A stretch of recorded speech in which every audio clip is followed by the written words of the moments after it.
Yes, I love Aaron too. Um, Let us switch the screen over because, where is it at? There it is. Okay. Oh, I guess I should switch to this screen, which I haven't yet really updated. What's up, everybody? It is MartianKat, and we are back for another Throwback Thursday. Let me put the tweet up so we know that we are here. And you know, if you just happen to be on Twitter, please feel free to share the tweet so everybody will know that we are here.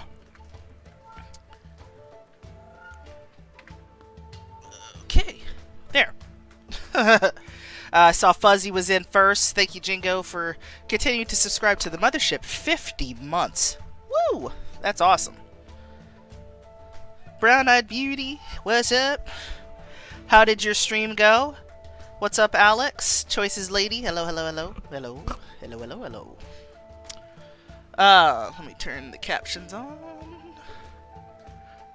And of course, I have to say a really big thank you to Pixelberry Studios, of course, for partnering with me for these streams. I always have a good time doing them, and I hope you will enjoy what we're going to put together today.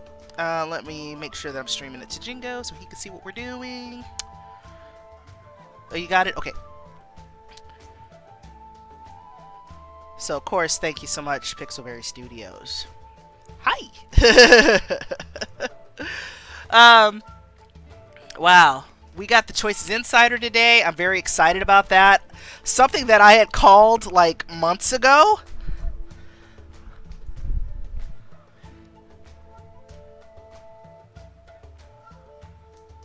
Oh, thanks. Well, good. Good, I'm glad. You know, streaming is really about finding your voice. And once you find that, once you kind of find your groove, it's easy. It's easy. It's work, but it can get simpler as it goes on. So I do like the jammy music. I'm gonna give it a few minutes while we're doing that. One moment. Tell them about the new book. Oh, I know. We're gonna talk about the new books. We're gonna talk about that. Woohoo! Shoe chick. Thank you, thank you, thank you. 10 months. Woo!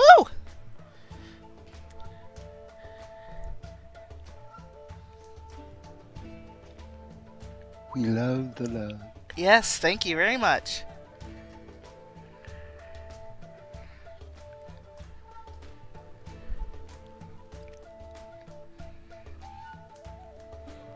And okay, just had to put the rest of my face on real quick.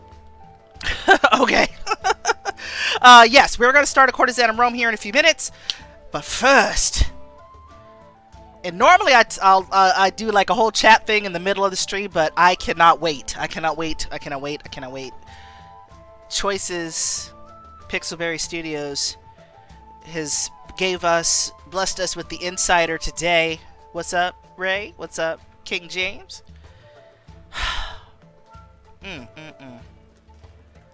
We got the little sneaky peek of the Nanny Affair 3 wedding bells. Anybody? I'm like, hello? We get to marry Sam finally? I'm excited for that.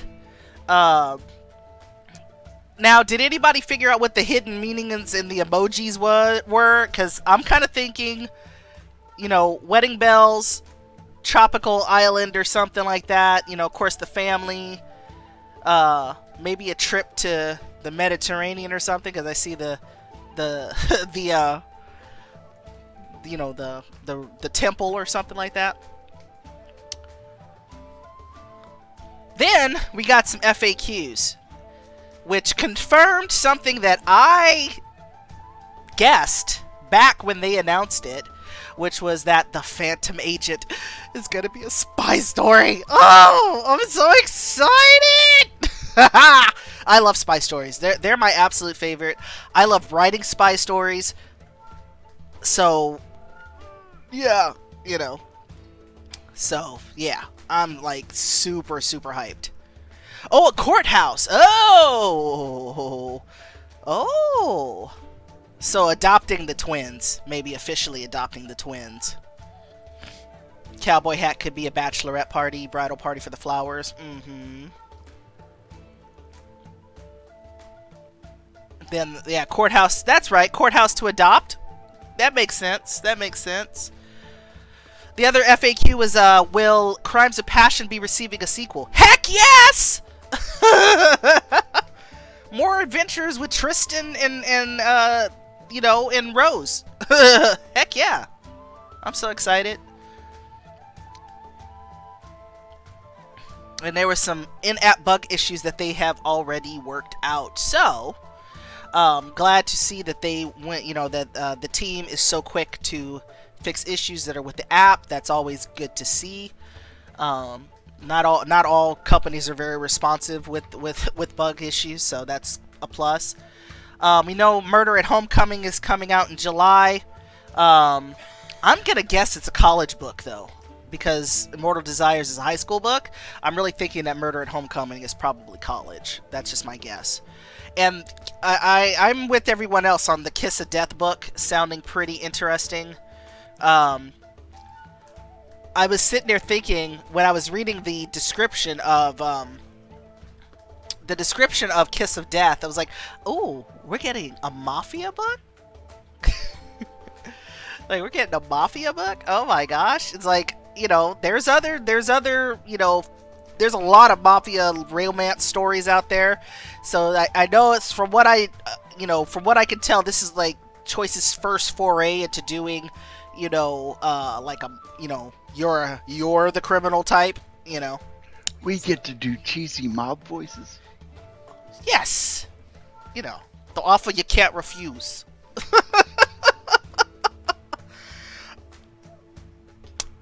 B, no.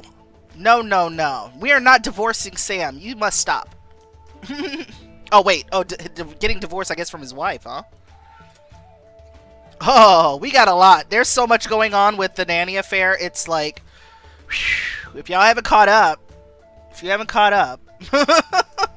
highly recommend doing so before that book comes out this summer.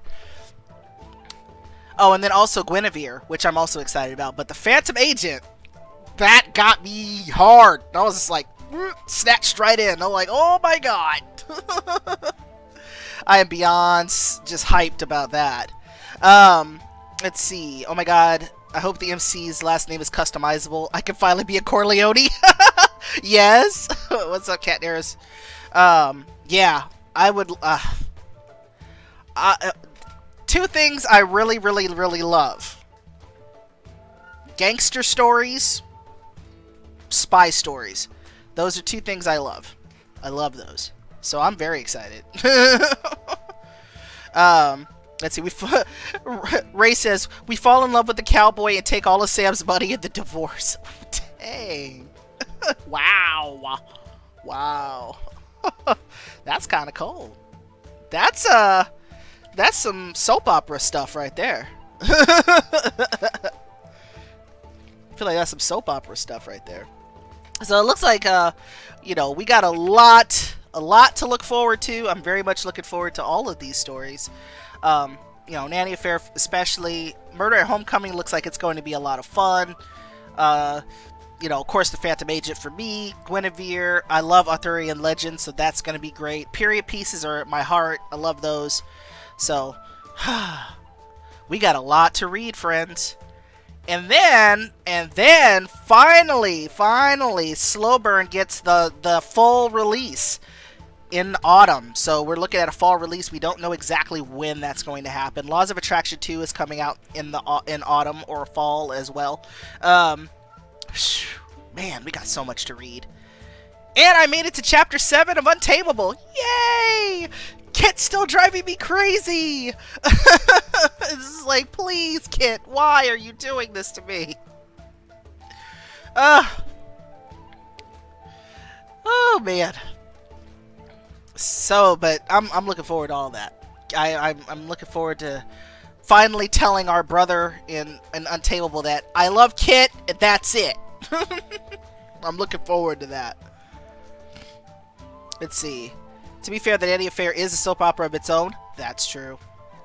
Unless the island emoji is a family trip or the wedding place. Oh, yep. I didn't even think about that. What are you thinking of Immortal Desires? Oh, you're not? But you're liking it? Good! I am still working my way through Untamable, and as soon as I get a little further in Untamable, I'll get back to Immortal Desires. I am really trying to pace myself. I'm so bad with reading multiple books at the same time that I just can't do that. It's like, I have to slow down. I have to slow down on it. But I've heard very good things. Let me move this camera back. I've heard very good things about Immortal Desires from friends on Instagram. I've also heard really good things about the book that we're going to start on Saturday, which is The Cursed Heart. Yay! Yes. And I got so excited about the books, I totally forgot. Hello, Jingo, who is here with me. He's back to you know, for more voice shenanigans. You can follow him at the link right there in the chat. So thank you, Jingo, for joining me for this. All right. I think we're ready. Right? I think we're ready. So let us switch to this side of the screen. And game. Let's try this again. There we go. No spoilers. Don't do it. Don't do it. No. But we're going to read the disclaimer. As soon as I make the screen a little bigger. There we go. Okay, there we go. Oh, there. Okay. We're good. All right. A Courtesan of Rome takes place in a historical time period with very different views on violence, slavery, mistreatment of women, and animal sacrifices. These and other mature themes will be explored. Player discretion is advised, and viewer discretion by extension. Exactly. So, that's where we're at. Shoe Chick says, I love The Cursed Heart, and I'm having my wisdom teeth out next week, so I'm glad it wasn't this week. Yes. I've been playing A Cour. You've been replaying A Cour and taking all the violent options for the first time. Ooh. I'm going to try to take as many different options as I possibly can, because, you know, I've been trying to not take the same route. So yeah, so that's what we're up to this time. You can finally watch without spoilers. Well, Saturdays we're going to start a new book, so if you haven't yet started The Cursed Heart, Saturdays you're probably going to want to skip. But Thursdays are A Courtesan of Rome until we're done. So, let's go.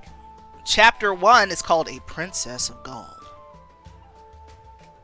The year is 50 BCE. The Roman Republic is the most powerful nation in the world, and Julius Caesar is waging a campaign to conquer your homeland of Gaul.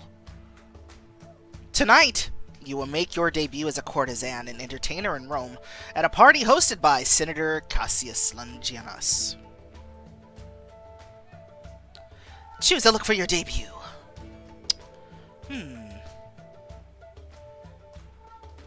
That's my go-to face right there. Oh. Yes, because at least you get to come and join us for Thursdays, which is always fun. Any streams that you can join, you know, are good ones. I don't know. I love Phase 3. We're going with Phase 3. That's just the one I love.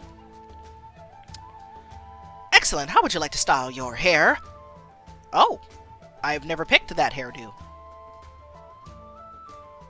Ooh. That one's nice.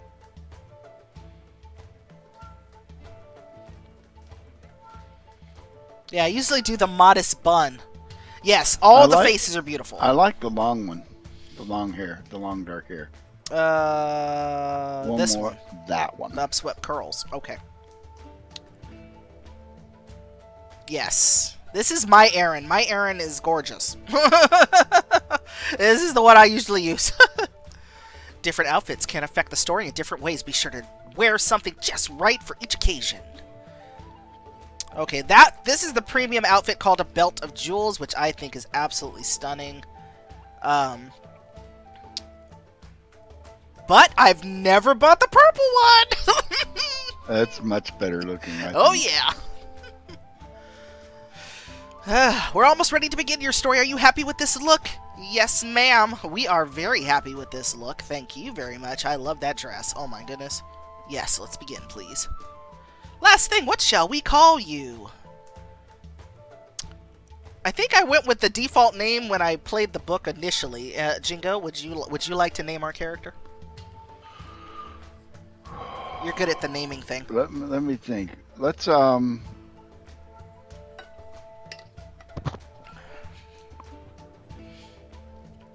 Same, Ray, same. I would like to see those faces come back too.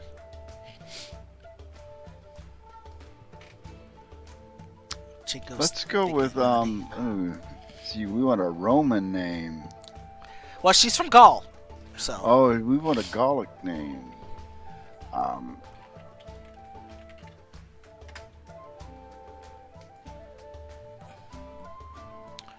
Let's see.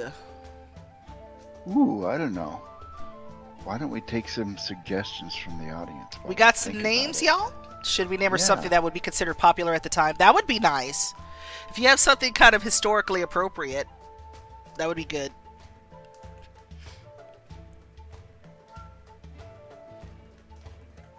Which is, you know, kind of tough because some of those things would be very difficult to say.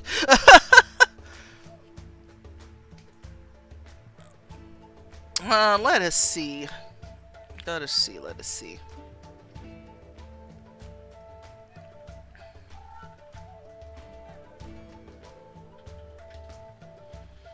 I had a list, and then I just closed it. So let me see. Celine? Ooh. Celine.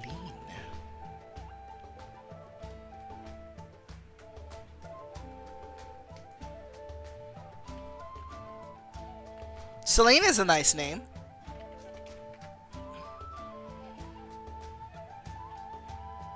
Okay, it says it was inhabited by Celtic and Aquitani tribes. So, Alexandria.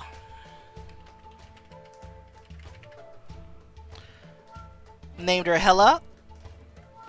After watching Thor Ragnarok. Yes.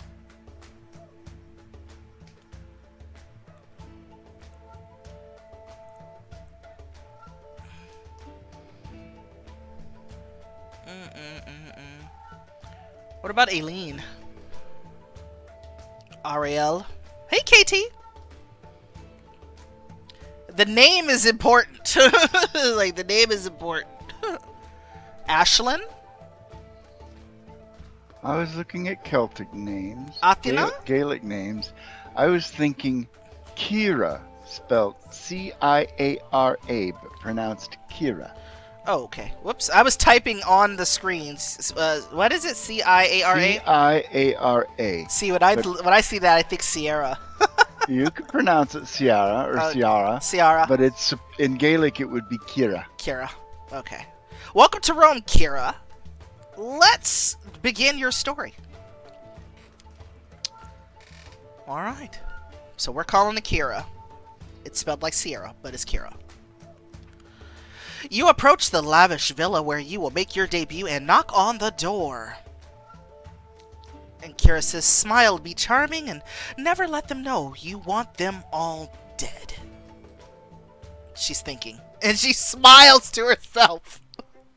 I love that wickedness. It's just like, everybody must die.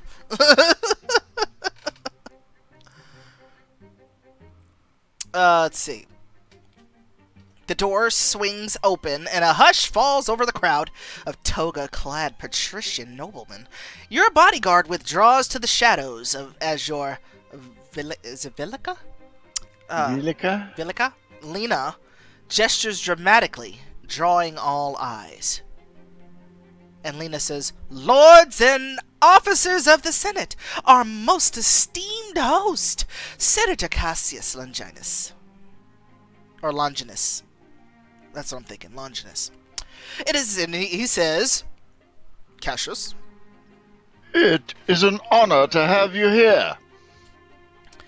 Making her first appearance tonight, a beauty beyond compare, blessed by the muses and all the arts, from composition to conversation.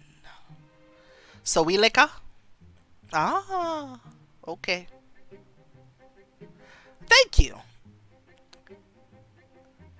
All eyes follow you as you cross the room, taking up your cithara. And Kira, I almost called her Sierra. Kira says... You can call her Sierra if you're more comfortable. Domina. The British... Uh-oh. You know who that looks like. Says, yes. A patrician says, beautiful. Another patrician says, I'd like a taste of that. Rude. Elena says, Kira will now sing us the Song of Diana. As you strum the first notes, the shimmering silk and gold trim on your dress catches the fading sunlight. I don't know. I don't know how it would sound. I don't know. So just recite it as a poem. That's what I will do. Under Diana's protection, we pure girls and boys, we pure boys and girls, and we sing of Diana. The crowd holds its breath as your flawless voice rings out your ivory pick, pulling each rippling note from the cithara's 7 strings. And one of the patrician, his mouth just drops open. He was like, "Oh, what?" And there, it looks like they're all agog. Yes, they are all interested in what we have to say. You watch the smug, self-satisfied faces of Rome's elite, entranced by your singing, and feel a surge of pride and contempt. Slowing the music, you stretch your arms, letting the silk of your dress ripple along your sides as you perform the first teasing movements of a dance. Kira says, take whatever sacred names pleases you. Be a sweet help to the people of Rome, as you have been of old. And Lady says, gentlemen, prepare yourselves for the prick of Cupid's arrows as you welcome the Princess of Gaul. I love the soundtrack, too. This is the ringtone for your husband? Really? Nice. I like it. As you shift and drop your knee, the watching patricians burst into rapturous applause, snapping their fingers and flapping the ends of their togas, and Lena whispers in your ear, remember, you need do nothing against your will. It's time to meet your admirers. Lena leaves quietly as you put the cithara down, readying your smile for the men who gather around. Hey, Lady K, I see you. Harpsis says, I know there's a girl I know who is called Sierra, but it is pronounced, is it Ciara? Say that. Was it Ciara? Another patrician. A remarkable performance from a remarkable beauty. I had no idea Gallic women could even be trained to sing like that. You roll your eyes inwardly, but carefully compose your face. She says, my thanks, Domine. You brace yourself for his kiss of greeting, but he has already turned to someone behind him.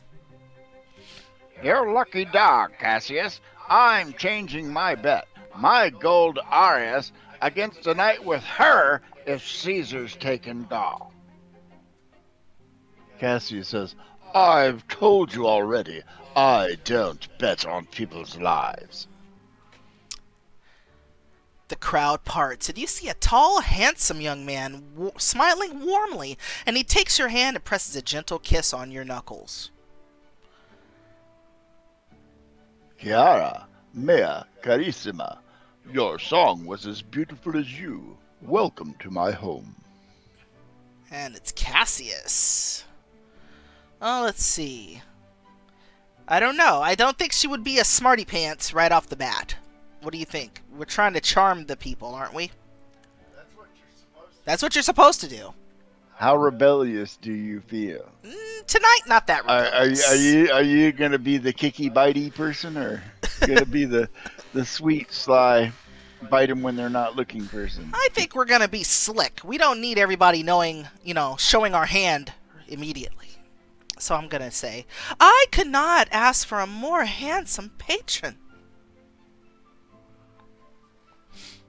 Cassius smiles, and for a moment you can almost forget he is Roman. Behind his patrician features, his eyes hold an unexpected kindness. Fortune smiles on me to have you here tonight. I know many men were vying to be the first to host the Princess of Gaul.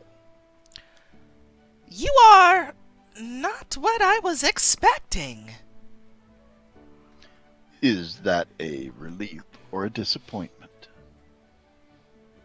Teasingly, you circle one of his fingers with your own and hear his sharp intake of breath. Kira says, we'll have to find out. Cassius has a great big old grin on his face. He says, truly, you must take care tonight or risk Venus herself looking down in jealousy of your beauty. Uh-oh.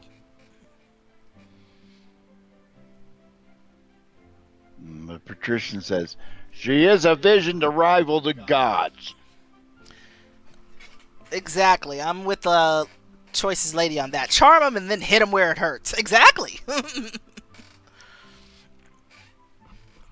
Cassius grimaces, but politely nods toward the other man to introduce him. This is Senator Lucius. And Senator Lucius smiles and says, charmed. I'm sure.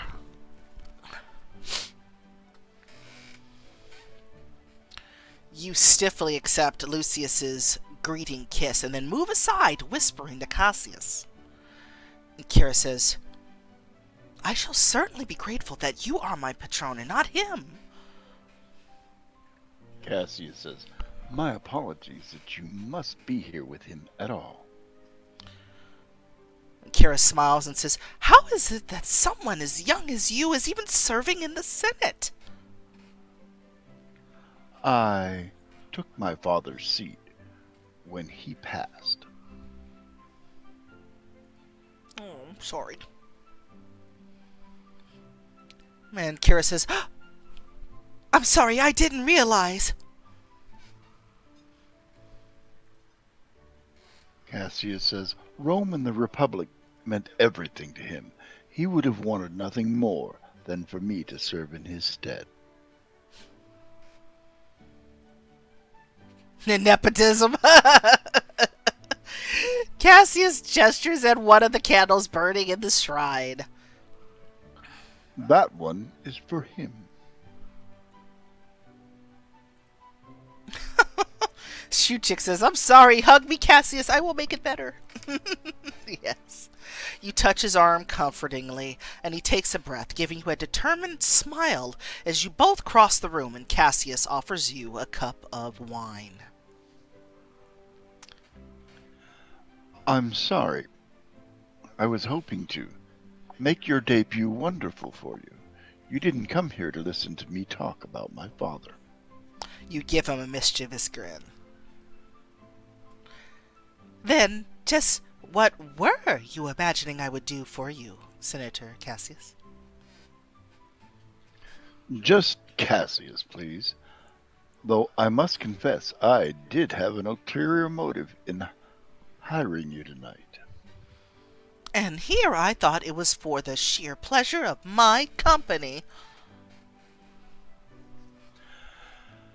How could I ever not want that? But it's not always easy to make inroads as a newer member of the Senate. I knew your debut would be a draw, even for those who normally ignore me. And Kara looks at him shocked. Is there something you would have me do for you, then? To win favor from these senators? And Cassius smiles and says, only what you were trained to do. Play the cithara, sing, dance, mingle with the men, and talk to them. Perhaps listen and tell me what you hear. So, he wants us to do a little spying. Maybe. And Kira says, I will charm your guest for you. You like that choice, did you? I did. Yes. So, Cassius smiles and kisses your hand again. The softness of his lips against your skin sends a delicious shiver through you. I have no doubt. Perhaps you will grace us all with another song later.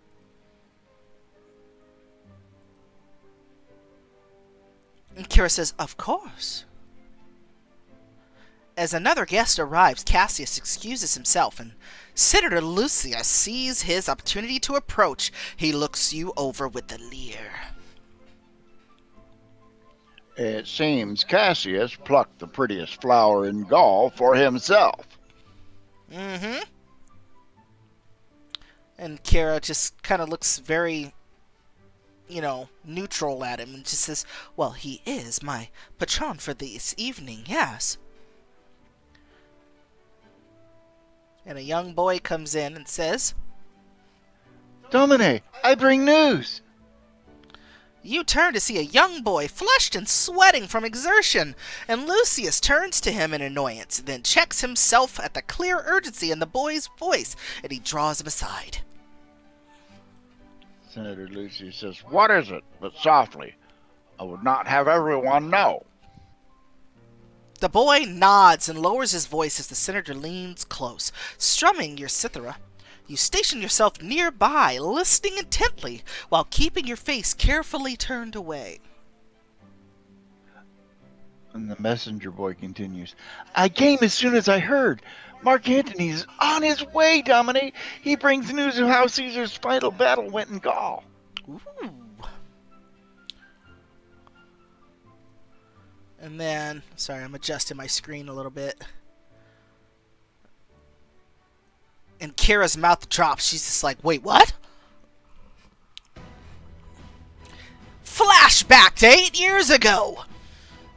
Sweeping music comes up and it's you say, or you read. Yes, go ahead, love, read it.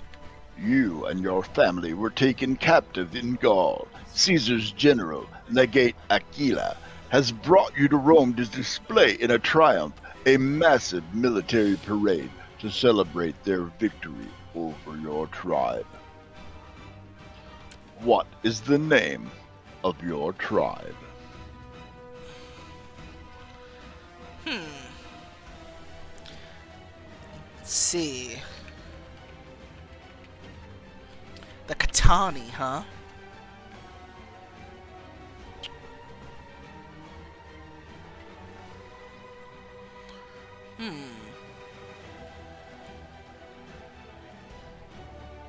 I don't know.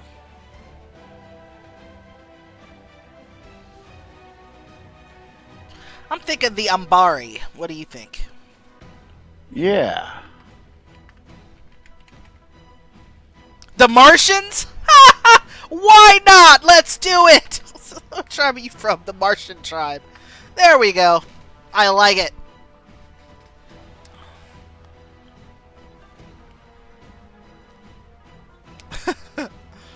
Looks like everybody likes Syphax. Invictus. That's her father. Invictus is a pretty serious-looking dude. He's got the Gallic war paint. It's like he's got some armor on. And Victus says, "Hold your heads up. These Romans think they have taken everything from us, but they cannot take our pride, and I am still chief of the Martian." The Martian are no more! Kira frowns and she's looking sad. Your brother's face ripples in fury! Singerix is his name. He says, "We should have died defending them." And Victor says, "No, Singerix. We are defeated, not dead. As long as we live, we still have a chance to win our freedom, to find happiness again." Delphinia, our mother, she says, "The gods have shown me the future, Kira, and I see us together again free." And Kira frowns and she says, "How, mother? When?" The best choice for a tribe name? Yes. Yes, Shoe Chick nailed it. We are Martians. Your mother shakes her head, eyes still misty. She says, "There are many trials we must endure for it to come to pass." And Victor says, "We will endure. Armor yourselves with your love and your memories. We must all bide our time until we can escape and find vengeance." And Delphinia says, "I pray the gods give us strength." And Singerix says, "The gods would not demand this humiliation." And Kira's still frowning and she says, "I believe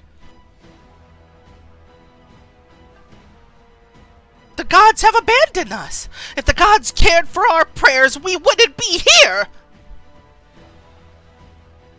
Singerix says, "We must fight back.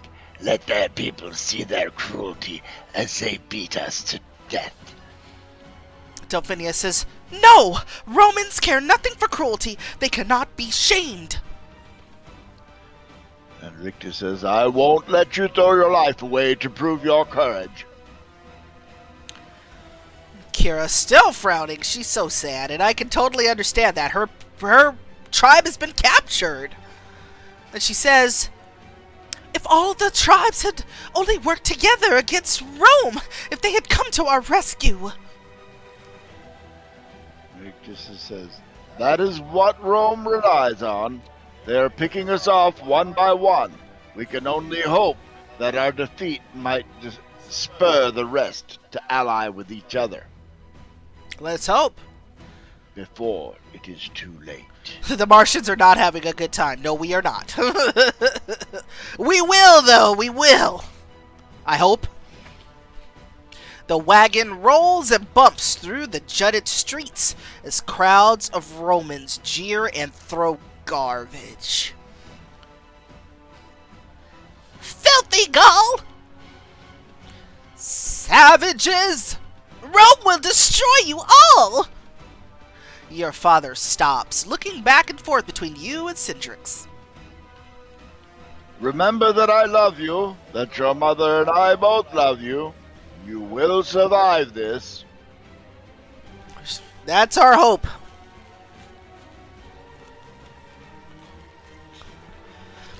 The crack of a whip makes you all fall back. At the front of the wagon, a Roman in full military regalia stands tall, accepting adulation from the crowd. Legate Aquila. "I am Legate Aquila, conqueror of the Martian tribe, under the command of the General Julius Caesar." Praise Caesar! Praise Legate Aquila!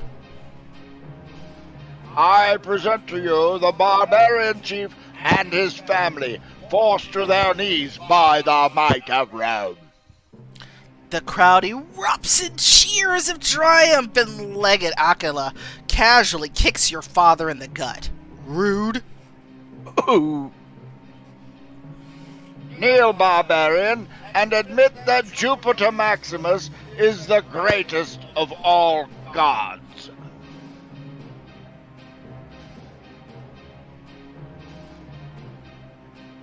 I'm gonna yell at him. Leave him alone! Kira shouts. You lunge for Legate Aquila, only to be brought up short as the legate snaps his whip. She shouts, "No!" The little vixen has a bite. Legate Aquila grabs you by the chin, squeezing painfully as he wrenches your head up to watch your father. Kneel and praise Jupiter, barbarian, or see your daughter sacrificed to him.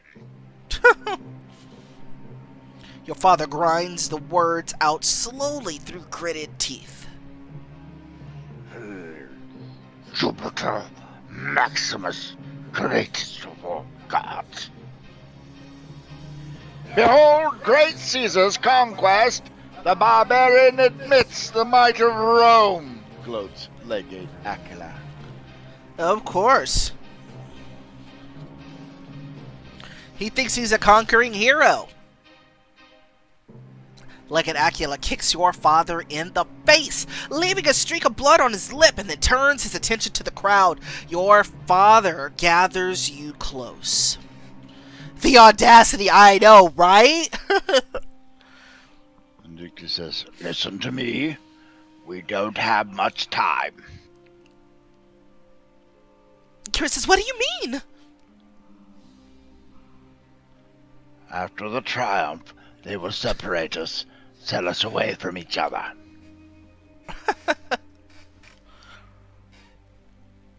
Kira frowns and says, no.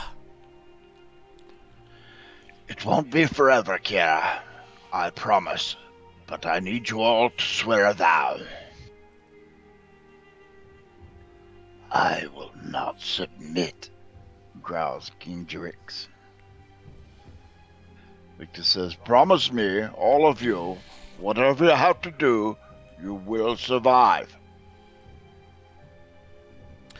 Delphinia, our mother, she says, I vow it by the gods of earth and sea, of life and death. Victor says, promise to do whatever it takes to find each other again and get our vengeance on these Romans who destroyed us. Tutorial, your choice of vow will change your story and unlock future scenes and opportunities.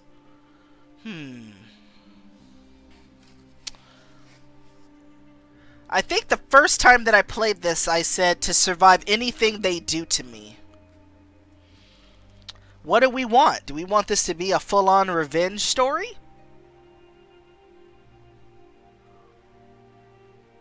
No, I think finding the family. Go to the ends of the earth? Yes. For you, the most important thing is reuniting your family. Devoted daughter. Your mother squeezes your hand tightly, tears running freely down her cheeks. The gods tell me it will be many years before we see each other again, Kira. Do not forget us. And Kira says, never. I will play docile. I will cooperate, and I will wait for the first moment I am free to find you. Delphinia says, whatever happens to you, wherever they send you, remember that we are still searching for you. Do all that you can to find us. And Victor says, you know the men most responsible for what happened. Legate Aquila, his tribunes, and Julius Caesar, the one who gave him his command. Hunt them down and make sure they suffer as we have suffered. Your father uses the jagged edge of one manacle to cut a shallow slice in each of your palms, and he presses yours to his. Ooh, we're doing a blood bonding. May the gods bind you with this vow. And Delphinia, your mother, she says, may they guide you and protect you, that you will live to see your promises fulfilled. And Vercingetorix says, "May they strike Legate Akiklet dead now, or admit they're powerless to help us." It doesn't quite work that way. And Victor says, "I vow that whatever it may cost me, I will find you all again and see Legate Akela drowned in blood." And Cassius says, Are you all right? Kira? you come back to yourself with a start, fingers moving on the Cithara strings again, and you see Cassius's worried face close to yours. Is something wrong? With her list of names, Legate Acula! Julius Caesar! Yes. You look around and see Lucius's messenger has disappeared, but Lucius and several of his cronies are watching you and Cassius with suspicion, and you pull your face into a smile. She says, "I'm fine." Are you certain? You looked worried. Sierra says, "I will not ruin your party with my musings." Watching Lucius and the other senators from the corner of your eye, you firmly clamp down on your remembered anger. And Kira says, "I wanted to ask if there was a special song you would like me to play." Your Song of Diana was lovely, but surely not something you used to sing in Gaul. I would love to hear a song from your homeland. He winces as the smile freezes on your face. Cassius pulls you aside into a small chamber off the main room. It must be difficult to escape such talk. The whole city has been waiting to hear of Caesar's final battle in Gaul. And Kira says, "Well, is it the final battle? I thought the outcome was still in doubt." The tribes have all united under one leader. Caesar and all his legates have them surrounded at the city of Alesia.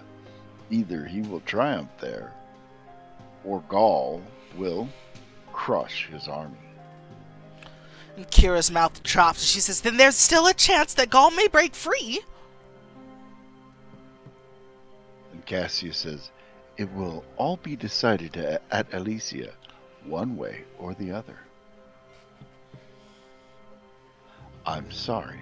I should not have brought this up with you. I have no wish to cause you pain. Let's see, Katner says, "I always choose survive, so it'll be great to see how the other options play out." And Kira's thinking, I should probably tell him what I overheard, because we did say we would spy for him. And she says, "It is not you who brought it up. Senator Lucius received word from Mark Antony." And Cassius looks shocked. From Antony? Then the battle must be over. We have only to learn who won. You both glance through the doorway to see Senator Lucius, now smugly ensconced in a corner, whispering with a small knot of men. Cassius gives you a level look, all bashfulness gone, and you get a hint of how he has thrived in the Senate despite his youth. I hope you know the Senate never ordered Caesar to invade Gaul. He did it against our wishes to build his personal power. From what I've seen, all of Rome celebrates his victories. The people love him. He gives them a taste of glory and conquest. But in the Senate, not everyone likes the power he is building. Kira says, "Why? And they've never tried to stop him before?" Cassius leans close, voice soft as he glances at the door to be sure he isn't overheard. I have long tried to convince my father and the Senate that Caesar's ambitions don't stop at the Alps. I believe he would crown himself king, if he could. "But there are no kings in Rome," Kira says. No, Rome has not had a king for more than 400 years. That's a long time. Cassius continues, but I'm no longer the only one who worries that Caesar means to use his army to crown himself and put an end to our republic. Mm. Hi, Nobi. Thank you for subscribing 2 months in a row with your Prime Gaming. I appreciate it very much. Thank you, and thank you. How are you doing? Have you fully recovered from Fan Fusion? That was a lot of fun. We had a really good time at Phoenix Fan Fusion. That's basically like our local Comic-Con. And that was last weekend. That's why I didn't stream last week. Jingo and I went. Nobi and his girlfriend went. They're great people. If you haven't followed Nobi, I highly recommend doing so. He's awesome sauce. You are very, very, very welcome. They were just gonna not go to use, so I'm glad that somebody could use those tickets. You know, yeah. I did. I got a lanyard. And let me switch over to our chat. I got a lanyard for myself, and I bought a really cool watercolor painting. Jingo, do you have that over there? It was in your book.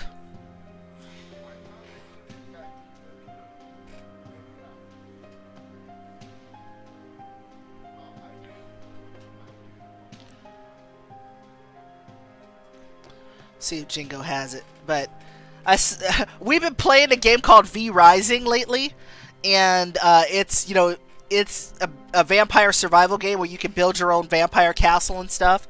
And I saw this painting of a castle. Thank you, love. Saw this painting of a castle that this guy did. Some of the green probably won't show because of the light and everything, but I'll take a picture of it. Yeah. Move it back. Yeah, so it was too close. I know. I'm holding it up now. But yeah, it's actually a castle that's done in watercolor. It's very, very pretty. And it caught my attention like immediately, so I ended up buying it. Yeah, I love it. But as soon as I saw it, the first thing I thought about was V Rising. It's like Vampire Castle. So yeah, and then Jingo, he got a art book signed by one of his favorite artists. Jingo, you could talk about that. Oh yes, Derek Riggs. I am a metalhead from way back in the early days of metal, and Iron Maiden is one of my favorite bands. And they had this mascot named Eddie, and even if you don't know who Eddie is, you've probably seen his scary zombie face in some sort of artwork. Well, Derek Riggs was the artist that made that mascot for the band, and it's kind of become linked with the band. And I got his autograph and a custom drawing of Eddie himself. Yes.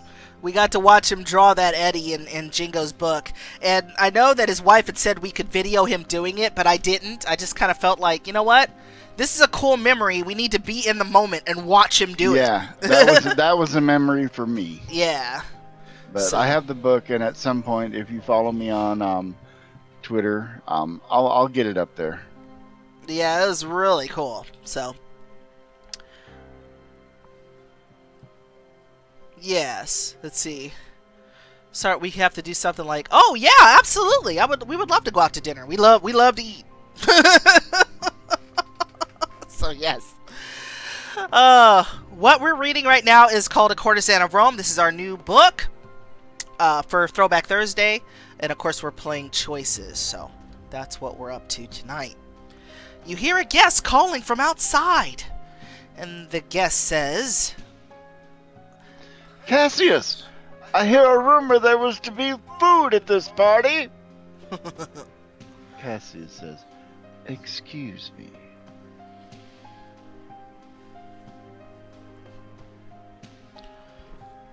You follow Cassius out into the main room where you hear a quiet knock at the door. And you open it and see a beautiful young woman in a blue gown of a respectable Roman wife. And the young woman says, "Oh, I didn't realize. I was just here to see my cousin.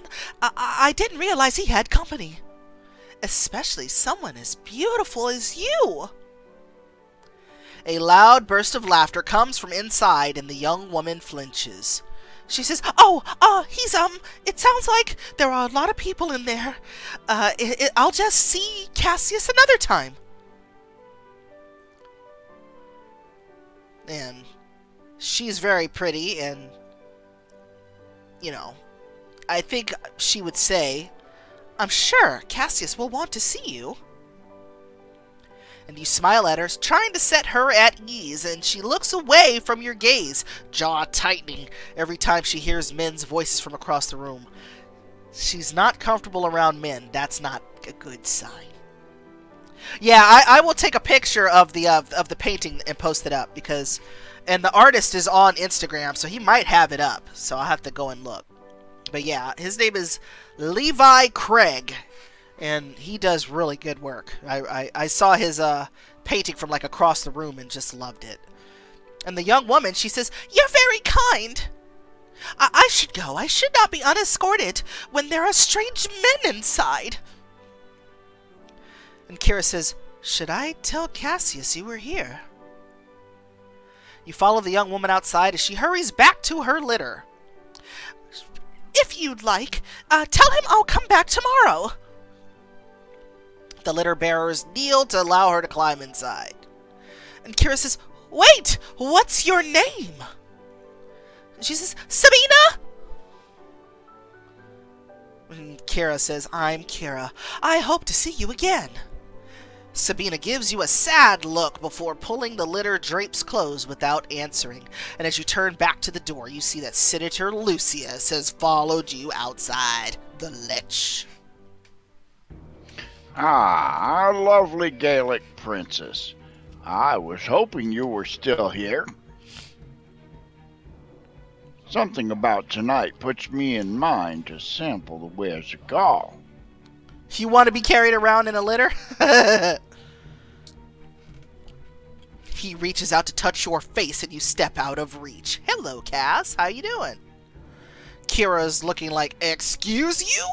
We do not touch my hair without permission?" Fine. Then how much will this buy me? Curling his lip, he tries to hand you a gold aureus.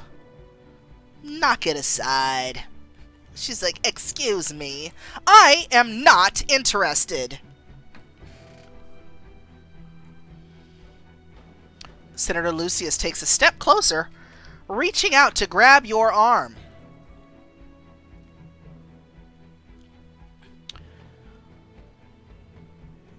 "I'm doing good. I'm doing good. Thank you for asking. I know you. I feel like I've seen your name before. So you've been here before, right?" And one moment. Straighten out the dealy here. There we go.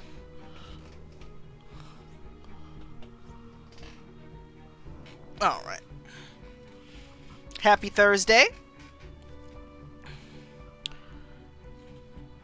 So when suddenly your bodyguard melts out of the shadows to throw him up against the wall of the villa. Woo!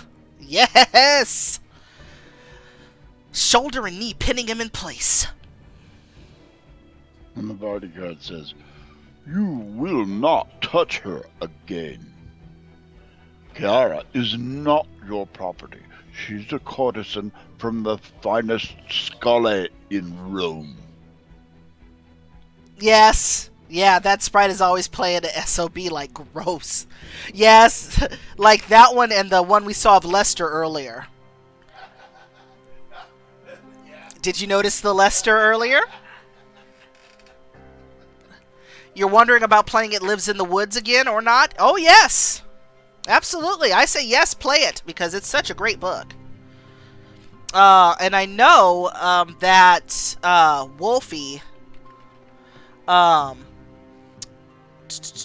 Earth Druid Wolf, is actually streaming It Lives Beneath.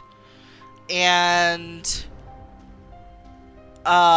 Ray's son is also starting to stream. Look at all of y'all starting to stream. I do hope. Yay, more streamers. Yes. All the streamers. We do like seeing new streamers. So, I'm glad to see more folks doing it. 8 years ago after the triumph.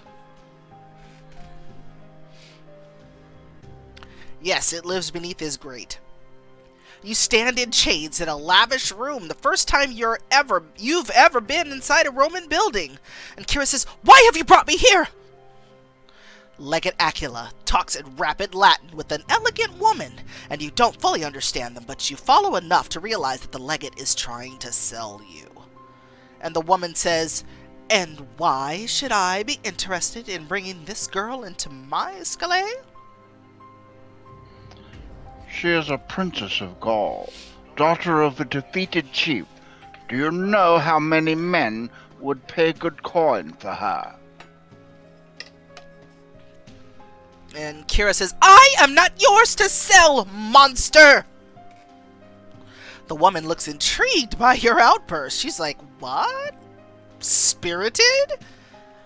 And the woman says, "Well then, whose are you then, little princess?" "I belong to the Martian!"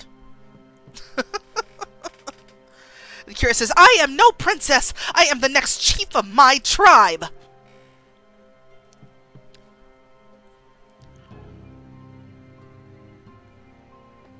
You also played High School Story Class Act. I have not played High School Story, but I've heard good things. Legate Aquila. Ha! Your tribe is dust, girl. You're a princess of nothing. You bare your teeth at him, shackles restraining you from doing anything further. The woman gives you a decisive nod. And she smiles and says, "I'll take her." Kira shouts, "No!" 2,000 sesterces. That's a lot of money. We are all Martians here. The woman waves her hand dismissively. And she says, "Take it up with my factor. I have better things to do than haggle." Before you can even register what is happening, a servant has escorted the legate to the door, leaving you alone with your new mistress. And Kira says, "I am Kira of the Martian. I won't be your slave." And Lena, the woman, says, "No, you won't." She gestures to a servant. "Get those chains off her." The servant quietly unlatches the fetters from your arms and legs, and you stand for a moment rubbing the sores they left on your skin. And she says, "I am Lena, and this is my scalé, where I train the finest courtesans in Rome." And Kira says, "I will whore myself to no man."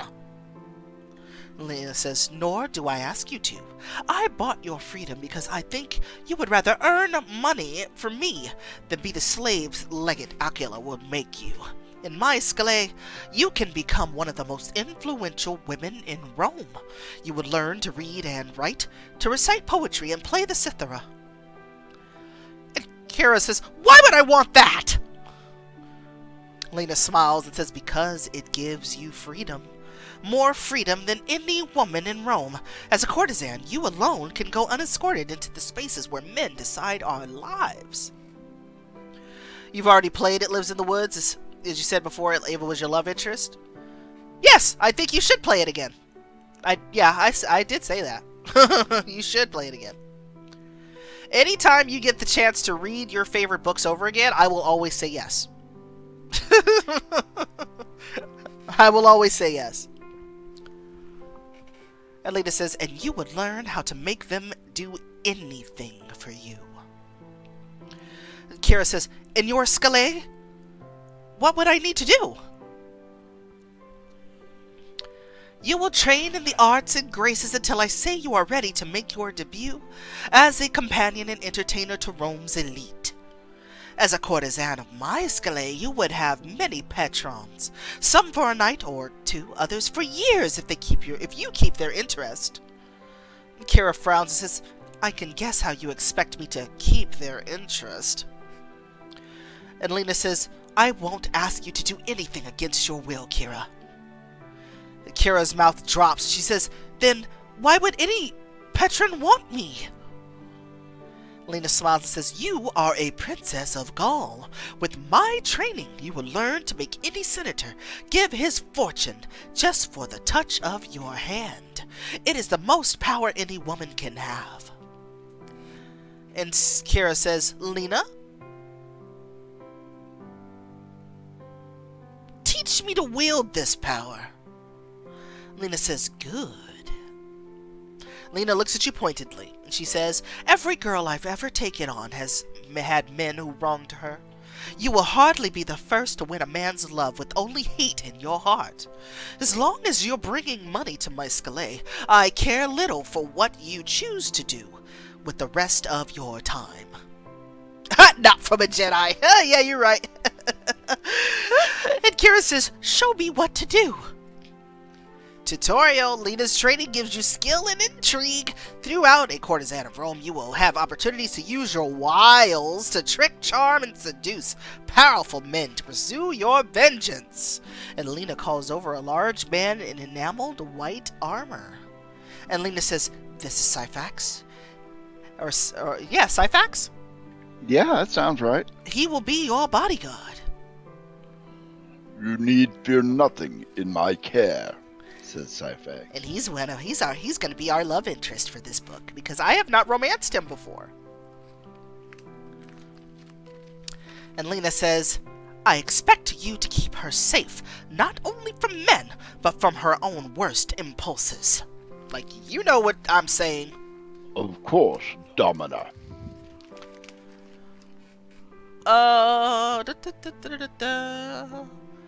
Earth Druid Wolf. Let me see. Let me get his link.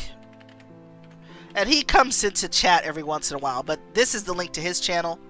And then Rayo Sun, she is just started streaming. Brown Eye Beauty, she streams. Choices as well. So there are lots and lots of folks to choose from. And right now, Fishty is taking a hiatus, so she's not streaming right now. But Eric, Derek Mitch, is streaming Monday through Friday. I think he's playing the senior now. Did he No, he finished the senior. He finished the senior. And he's going to start America's Most Eligible. So, you're welcome. You're welcome. So there's lots of folks to follow if you like choices. And there was a new streamer, someone we have never seen in chat, and I can't remember her screen name right off the top of my head right now, but she was a lot of fun to watch. She was playing, oh my gosh, what was she playing?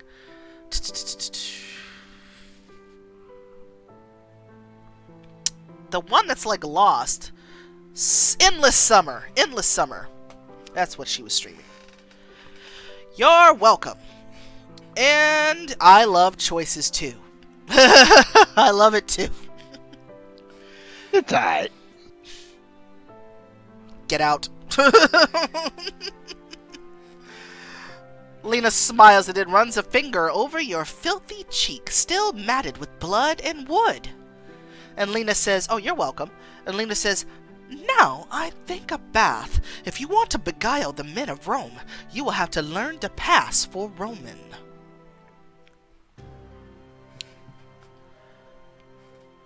Syphax is still holding Senator Lucius.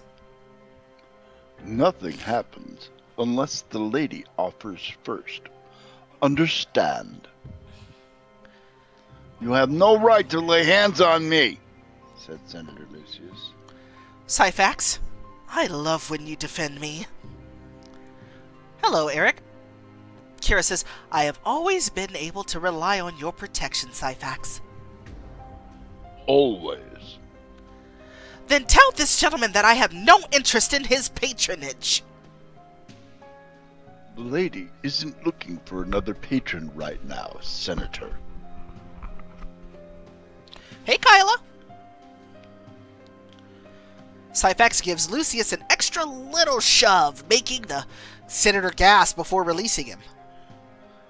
Hey! My apologies for not intervening sooner, Kiara. Lena wanted me to stay out of sight as much as possible during your debut. Of course, Kira says. Several of the other guests have congregated at the doorway, drawn by the commotion, and they move to make way as Lucius stalks inside. You will regret this, girl. I offered you fair work for fair pay, and you set your dog on me. And Kira says, You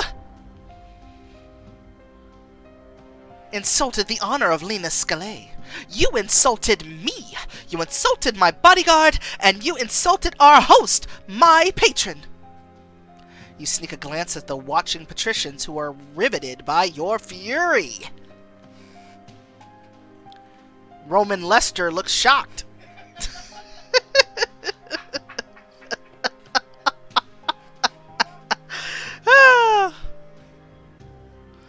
And Kira says, You should be ashamed of yourself, Senator Lucius.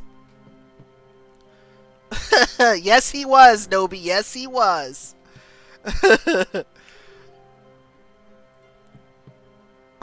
Several of the gathered men turn away from Lucius, shaking their heads, and Cassius grasps Lucius firmly by the arm. Cassius, Kiara is my guest tonight, Lucius.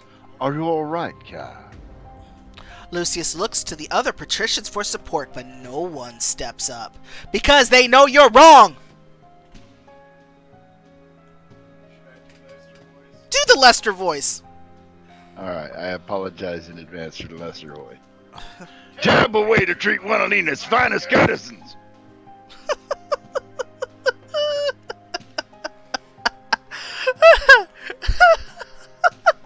It's still funny! Yes, I was the one who was streaming Bloodbound. We streamed Bloodbound 1 and 2 in the channel.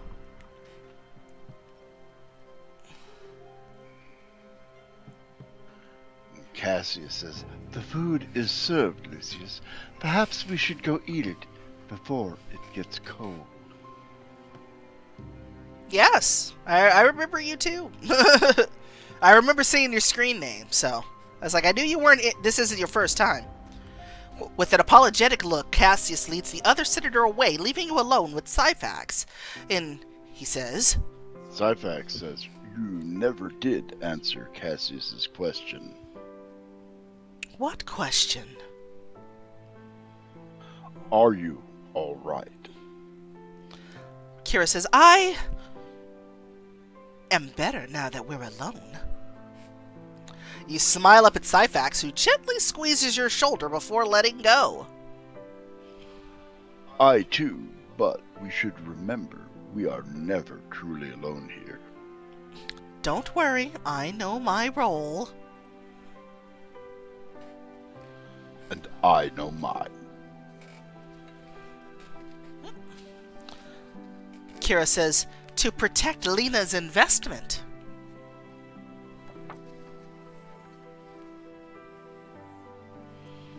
Syphax meets your gaze firmly. His brown eyes are warm. To protect you, and not just from violence. You know it can be dangerous to wear your emotions too openly. That's very true. I want to be alone with him, Lady K says.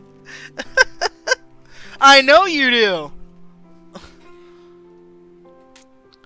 Your eyes sting with sudden tears, and you drop your gaze. And Kira says, I thought after all this time I would be better at hiding. Syphax says, the men are going to the other room to eat. You can take time to recover if you need it. I know better than to let the words of a pig like Lucius affect me, but his messenger told him that Mark Antony brings back news to the city. And he'll know whether Caesar was repelled or has conquered all of Gaul. He'll know if Legate Aquila will finally return to Rome and be within my reach. Uh-oh. Syphax lays a comforting hand on your shoulder, and he's turning to you to face him. Then you definitely need time to recover. Perhaps we could take a moment to pray for your family. And Kira says, I have prayed. Even when I knew no one was listening, it has done nothing. You can't know that. You are here and safe and alive. If your parents pray, you'd think they would ask for more than that. Perhaps your prayers have done as much for them. Kira says, I just wish I knew. Syphax continues, Come, make an offering with me. If nothing else, it will give us a moment to spend alone, away from any curious eyes. And I have never taken this seed, so here we go.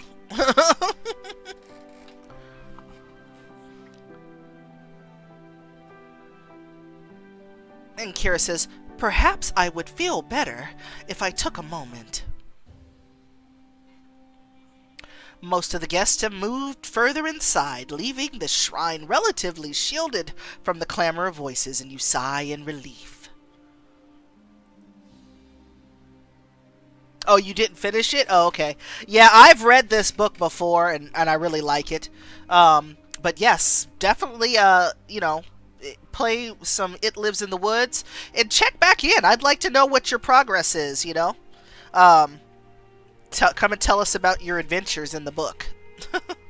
Because I do love that book. And Kira says, in Gaul, we never spent so much time inside walls. You forget how loud they make everyone seem. I told you that Mark Antony is the man for me. So I did not take any Syphax seeds. I didn't really take any. Syphax says, and seeing you tonight, as beautiful and polished as the most sophisticated noblewoman, you'll forget you're still a barbarian inside. Did he just call me a barbarian? Is that supposed to be an insult? I don't think he meant it as an insult. Oh, okay, good. You give Syphax a mock glare. Oh, Sabina? Yes, Kyla, and this is a good book. Are you talking about Sabina? Alright, Cass, have a good one.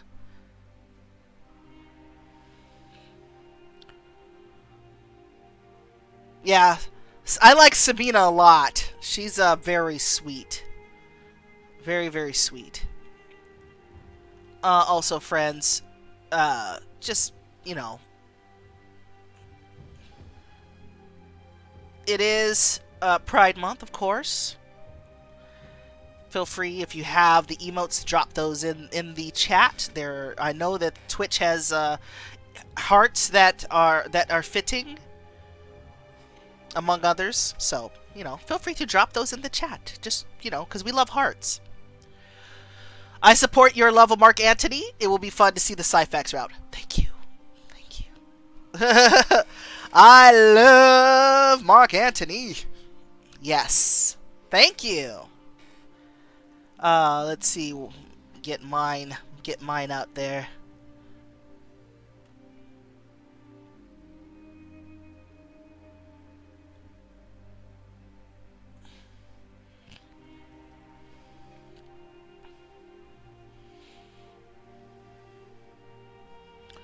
And I have collected many over the over the years, and many of the emotes.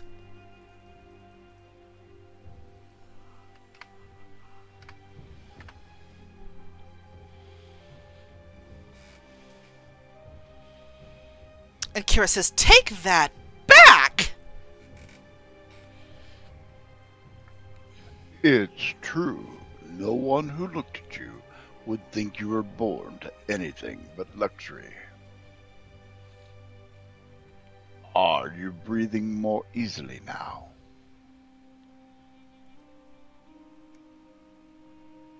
Enjoy your hubby time. Have a good night.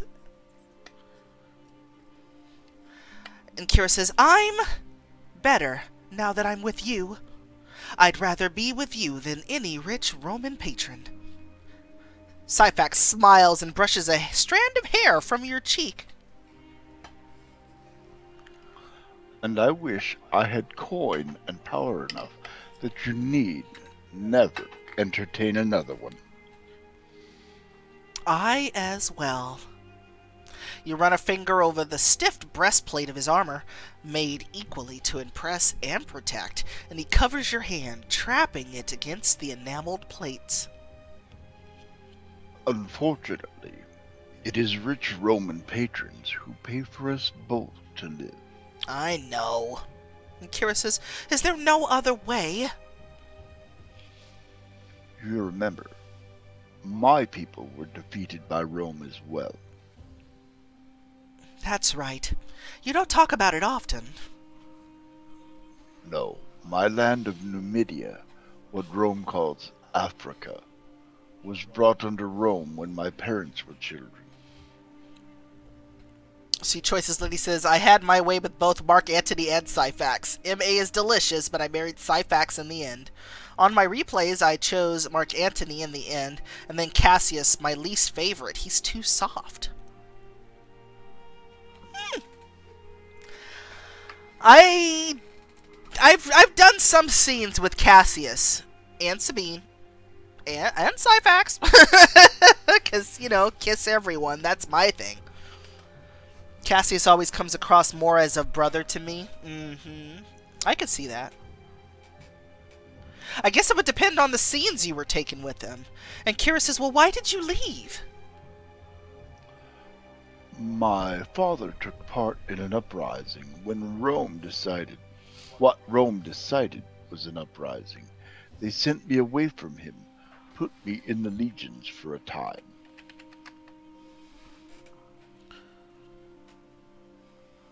I preferred to make my own way. And Kira says, well, what happened to your family? Perhaps we should both make an offering in our family's memories. Kira says, I will make an offering in their honor. They are not dead. Of course. Syphax is the only endgame, Lady K says. Everybody has their own now. Everybody has their own. Kira says, we swore we would find each other again, no matter what it took. Syphax says, I hope you do. For me, it was easier to move forward once I let go. Syphax takes out a silver coin with 2 ears of grain imprinted on one side. Great Mother Isis, accept this gift as you accepted the souls of my family. Care for them and hold them close. He lays the silver coin on the shrine, where it reflects the dancing torchlight. Do you want to make an offering? I will offer a drop of blood. Kira says, I need your knife. Syphax looks surprised, but offers you a large dagger, hilt first. Abruptly, you prick the ball of your finger, bringing a drop of blood welling to the surface, and you let it drip onto the shrine. And Kira says, Gods of my ancestors, I offer you the sacrifice of blood. Protect my family wherever they might be. And you pause to consider what prayer to offer. And Kira says, Please, gods, bring my family back to me. You lower your head, pursing your lips as you pray silently. And Kira's thinking, please bring them to me. It's been too long, and I just want to see them again. You lift your head, looking at your offering. I have little of my own to offer. The gods may think I have nothing worthwhile to give them. Syphax takes your hand, gently wiping the blood from your finger. The gods accept any offer sincerely made. But they do little to grant the prayers of anyone but Rome. Syphax glances at you in concern, and you shake your head and smile. And Kira says, "You were right. I was too bitter to stay at the party. I feel lighter now." To look at you now, no one would guess how much you've gone through. It is very soft. But they all know I am not the Princess of Gaul. I am the Princess of Gaul, am I not? That is how Lena sells me. You look as though you were born to the highest ranks of Rome, but with a fire in you. No proper Roman daughter would be allowed. I want to hear what else you see in me. I see the most beautiful woman to walk the streets of Rome, the nobility of a princess, the fierceness of a warrior, and the mind of a poet. His eyes move slowly from your face down your body, lingering at the tattoo just visible at your collarbone. And Kira says, "Well, tell me more." Syphax lifts one finger to trace the lines of the tattoo, sending shivery trails across your skin everywhere he touches. I shouldn't. You lift a hand to his cheek, cupping the smooth-shaven skin. And Kira says, "We shouldn't." With clear effort, Syphax turns away. It is my job and duty to protect you, Chiara, but you have more than just my service as a bodyguard. And Kira smiles. I hope you will always see me as a true and loyal friend. Just a friend! You've been friend-zoned, girlfriend. And Kira says, "Syphax, you are more than just a friend." To me. Nope. Yeah. No, it won't be a problem. Anna Dreth, hello, and welcome to the chat. Syphax's hands come to each side of your face, cradling your jaw as his fingers slide into your hair. Syphax says, Kira, nothing could make me happier, but... "No, I don't want to hear it," Kira says. "You are the only thing that makes this bearable, that makes Rome bearable." I would not want to get you in trouble. But I like trouble. And Kira says, "What more can they do to me?" Syphax steps back, dropping his hands and his gaze to resume the position of the faithful bodyguard. We are in your patron's home. We cannot do this. I know. No buts, get it? You take a step closer, then suddenly you hear Cassius's voice searching for you from the other room. Kira, where did she go? Syphax, you must... I should... Of course, we both have our roles to play here. You have chosen to make an offering for your family with Syphax, and with one look back at your offerings on the shrine, you and Syphax turn to meet the guests who are returning to the front room. You make your way back to Cassius, who takes your hands graciously. Cassius smiles and says, "My sincere apologies for Senator Lucius, Kira. He should not have presumed to lay hands on you. I'm glad your bodyguard was there to protect you."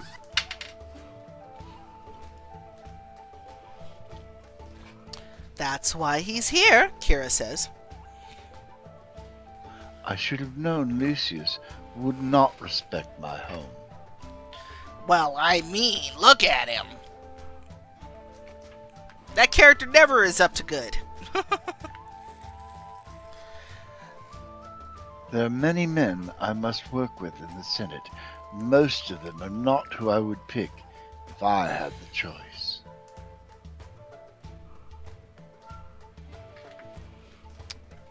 Kira says, I thank you for your support. "I know you have little reason to trust a Roman, but I hope you know I would never harm you." So you say. Lady K says, my baby! His chivalry sends me. Talking about Syphax and his chivalrous ways. Suddenly, the room goes silent. Cassius's jaw drops. Outside, you hear the steady beat of marching feet. Everyone looks to the door, and you hear the rattle of armor as someone approaches. Cassius meets your gaze with apprehension as his front door slams open to reveal a sharp-eyed man dressed as if he has come straight from the battlefield. Yes! Mark Antony smiles. Mm-mm-mm. Now, give me a second. I have to come up Woo! with a voice for this Joker. I love Mark Antony.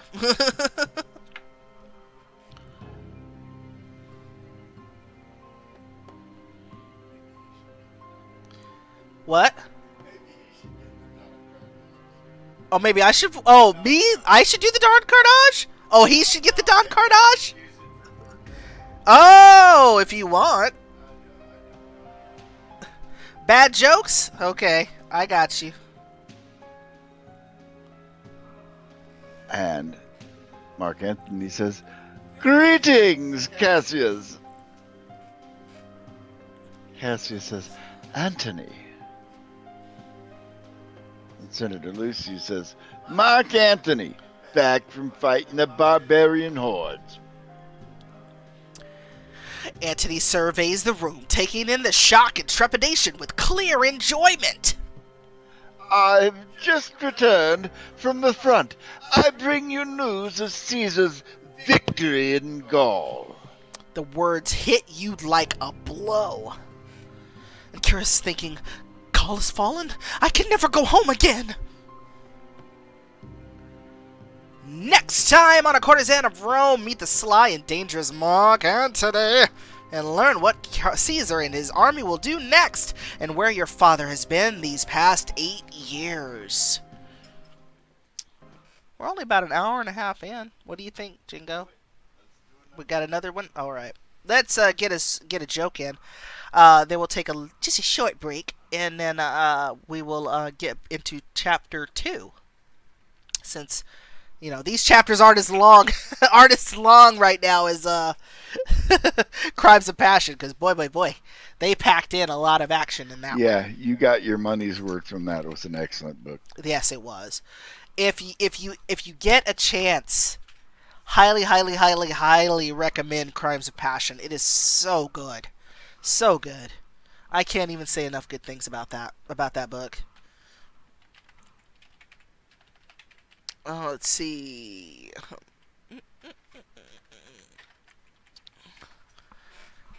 Crimes of Passion is on your to be read list.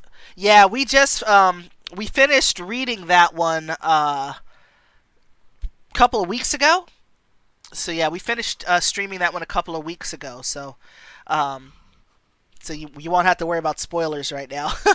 And I tried not to post any clips that actually had to do with the real, like the meat of the story. Just, you know, random reaction stuff. You know. Let's see. It has been super hot. I think some dad jokes about summertime would be appropriate here. Hmm. What do you do if you get rejected by a sunscreen company?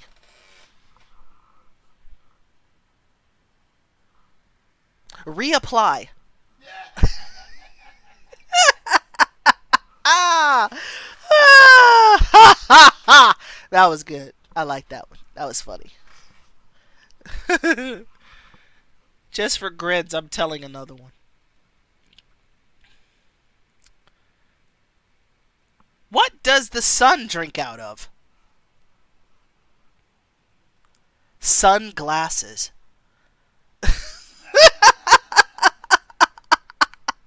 I love a good pun. I love a good pun. I do. Yes, puns are the highest form of humor. All right, friends. We talked about the Choices Insider at the beginning of the stream. We are very much looking forward to the books that they have talked about, especially my heart is in spy stories, and I'm very, very, very excited to see the Phantom Agent come out. Uh, and also Kiss of Death sounds like it's going to be awesome. There's so many great books coming out. So for, let's see, Anadrith, if you're still here, and, everyone else, do tell us what your favorite book is, who's your favorite LI or best friend, and who's your favorite MC. I'd love to know. And also, what books are you reading? Don't get spoilery, but tell us what books you're reading. And give us about, probably, about 6.5 minutes. That's how long the music is, which is done by my good friend, Captain Dudermont. That's his link right there in the chat if you're going to enjoy what you're hearing. And we'll be back in about 6 minutes or so. Be right back, be right back.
All right, friends. Whew. Thank you for hanging out. Or if you're just joining us, what's up? I'm MartianKat, along with Jingo the Fool. Hi. We are playing A Courtesan of Rome. It's Choices. It's Choices Throwback Thursday is what we call this particular stream. Before I took the break, I had asked Kyla and everybody, whoever wants to answer, what's your favorite book or, right now?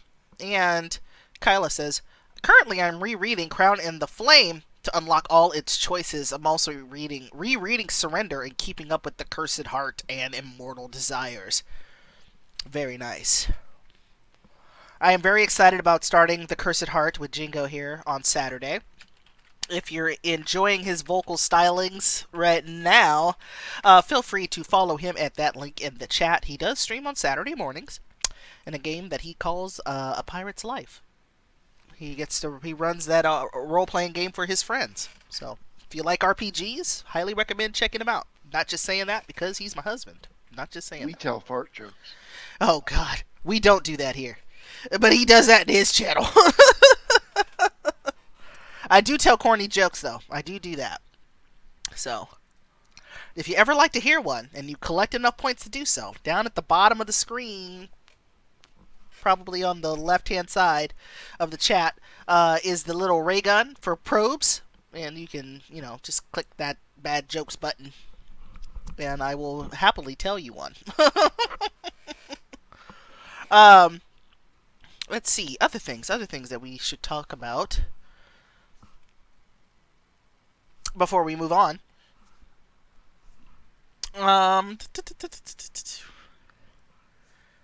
Let's see. Of course, we talked about other streamers, and if you're on Reddit, Katnaris Targaryen, Katnaris Targaryen. Sorry, I don't know why I was thinking like Star.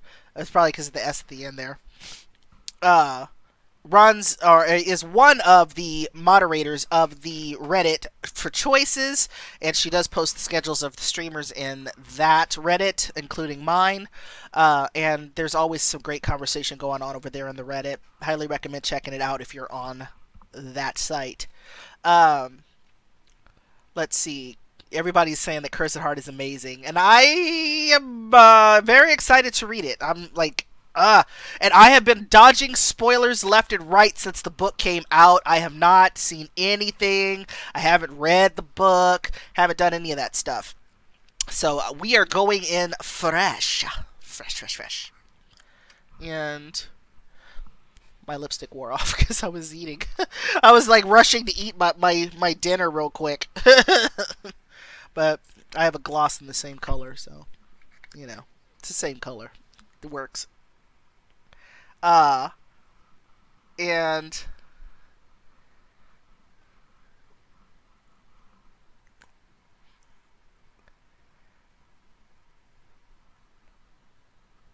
so we'll be doing this book. Your ability to dodge spoilers is amazing. I have skills.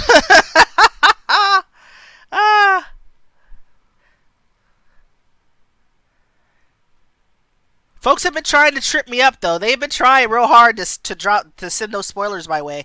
But I think most people have been very nice not to tag me and stuff.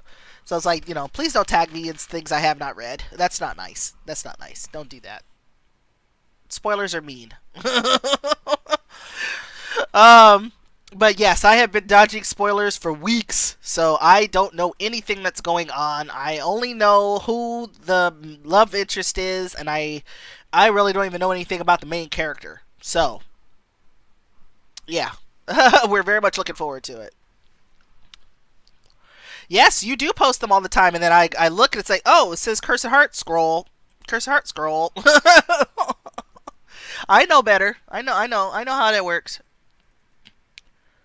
And I do have it muted on Twitter too, so I don't really see much about it.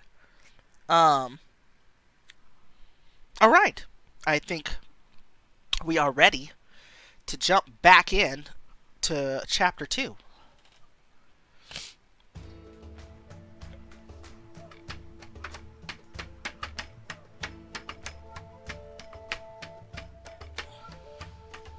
I love it. Love the music. So great. Chapter 2 is called... I forgot what it was called. I'm sorry. I should have read that. 8 years ago in Gaul, you and your family are returning from a hunt, and you have no idea how close the Roman army is. And Kira says, race you back! You take off fleet-footed as a deer, as your brother, still new to his adult bulk, runs awkwardly behind you. Singeric, you'll never beat me.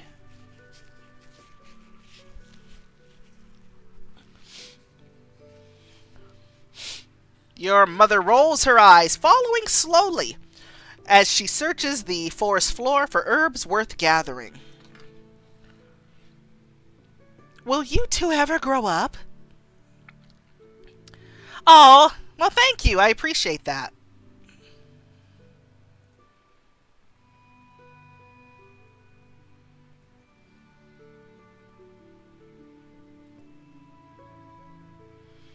So thank you.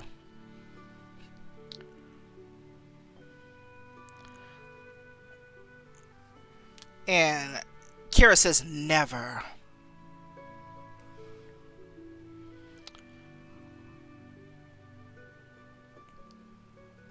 Cindrix draws close to you, and you grin mischievously and leap over the creek, splashing water at your brother.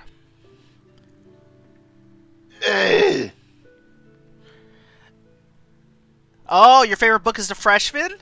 Nice. Who was your LI in The Freshman? Who's your favorite?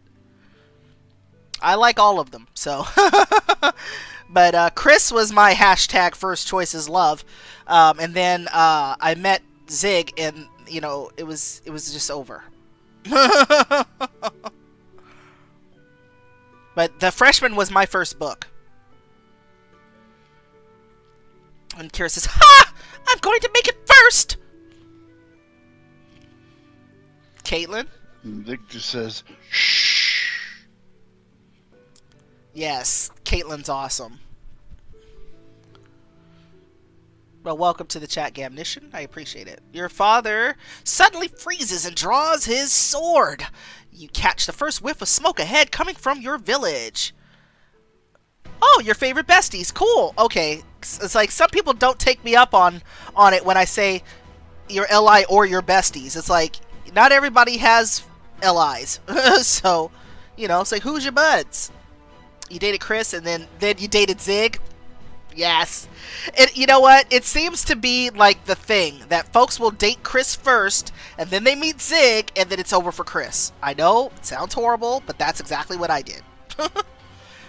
When you reach your village, you are too late. The Romans are already here, and bodies litter the ground. Your only home has disappeared into choking smoke and desperate screams.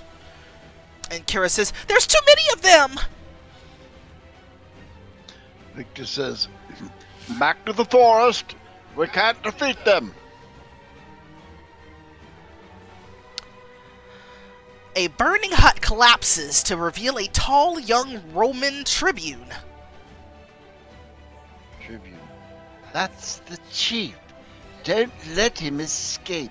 The legate wants him for a triumph. With a roar of fury, your brother grabs a burning board and charges for the smug tribune. Die, you monster!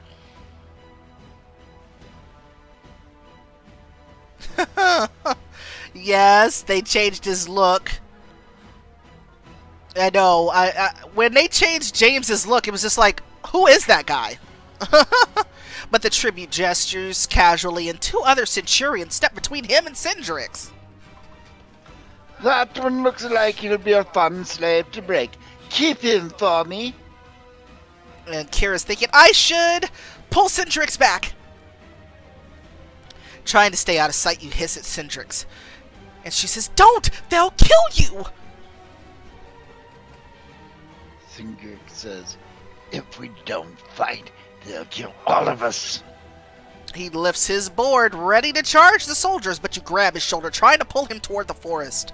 And as you struggle, you are suddenly seized from behind. You find yourself face to face with the young tribune leading the attack. What do we have here? Kira says.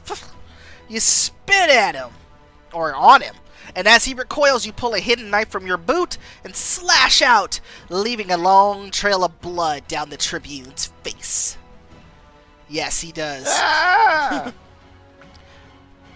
And Delphinius says, Kira, no! You'll pay for this. He sounds squiddly, doesn't he? Chapter 2 is Crossing the Rubicon. That's what the chapter was called. I totally forgot. Present day.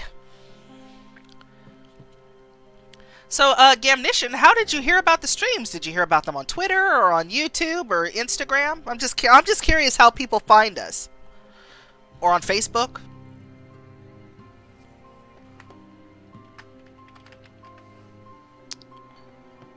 Mark Antony swaggers into the party, letting the heavy doors slam behind him.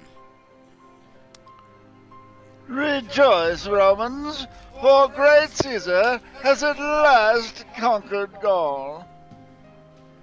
What? No cheering? Have I been misinformed that all of Rome waits with bated breath for my return? Mark Antony! I know, that M.A. swagger. Oh, okay, cool. Thank you, Gamnition. I was wondering about that. So thank you very much.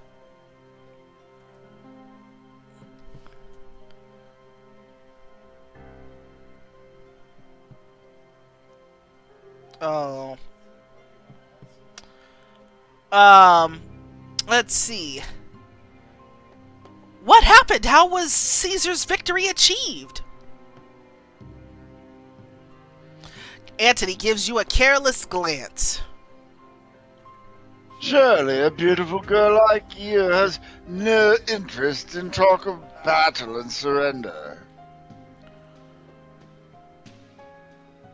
Kira says, you're right. I have no interest in surrender.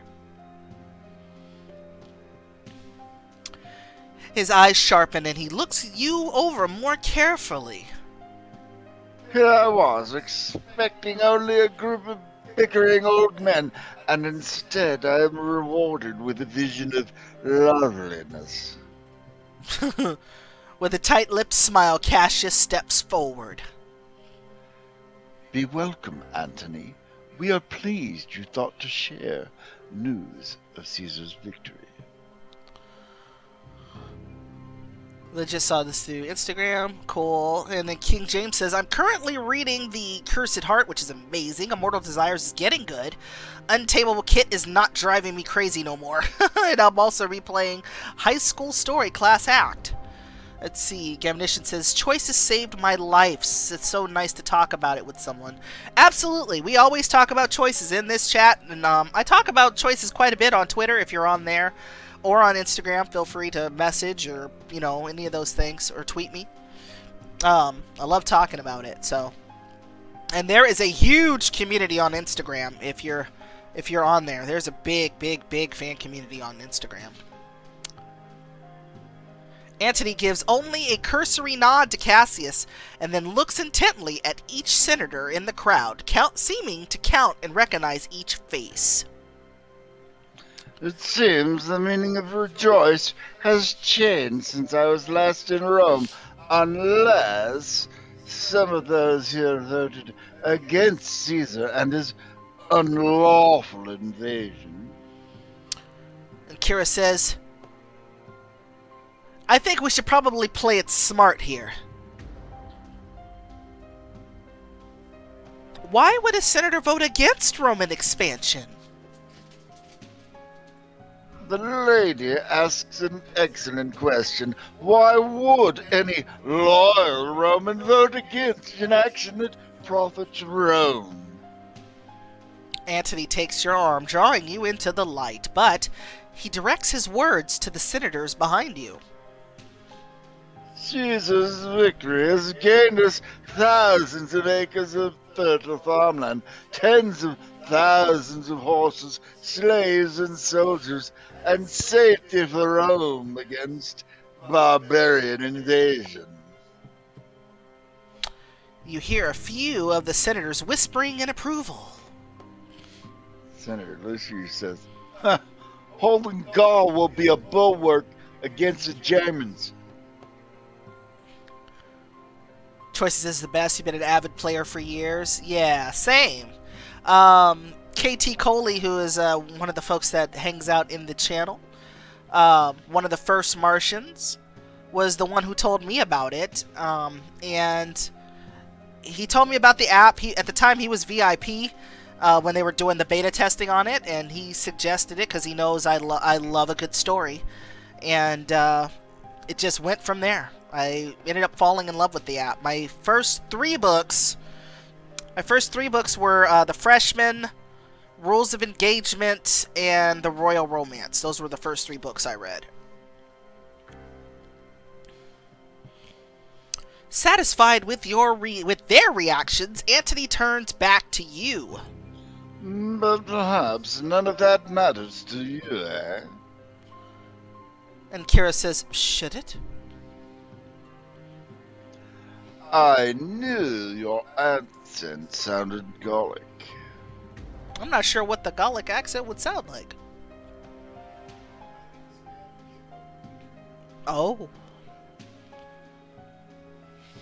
Syphax says, what do you want with her, Domine? Antony ignores Syphax, sharp eyes still reading you. Let me guess. Captured in an early battle and brought to Rome, given a chance to work your way into Roman society. Like, yeah. His eyes flick to Cassius as he continues in a bored-sounding drawl. And here tonight, so Cassius can assuage his guilt over not stopping Caesar. Did I get it right? Kira says, and you? Ooh. No, Cassius is a good man. The fact that Cassius has a conscience to salve makes him a better man than you or Caesar. Antony nods to Cassius. I like this one. Cassius scowls and says, what other news is there, Antony? What will Caesar do now? Antony turns back to you, running one calloused finger gently down your cheek. What is he paying you tonight, my dear? Whatever it is, I'll double it. Let's see, Kyla says, I still love the Royal Romance. I just finished reading through the Royal Heir finally. Slow reading because I needed to unlock everything as I went. Oh, right. Yeah. It's a good series. I hated to say goodbye to it. But all good things must come to an end. That's true. And Kira says, you can talk to my Scully. You want my services, you'll have to come another day. Tonight, I'm taken. Cassius is a lucky man. He turns back to answer Cassius's question. You want news of Caesar? Cassius says, yes. The Senate has had no word of Caesar's plans. Is he staying in Gaul? Antony feigns surprise. Gaul? Of course not. Caesar and his legions are returning to Rome. He crossed the Rubicon today. I'm not usually this thirsty, I promise. I know what you're saying. I do. And Cassius looks stunned. Yeah, he's pretty shocked by He's what he just heard. speechless.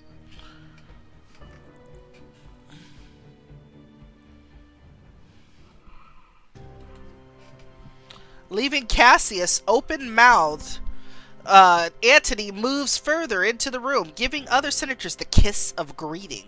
Cassius walks numbly toward you, toward another room, and you follow. Let's see, Choices Lady says, my first three were the Royal Romance, Open Heart, and this one, A Courtesan of Rome. And Kira says, is it so important that Caesar crossed the Rubicon? The Rubicon is the northern border of Italia. Uh-oh.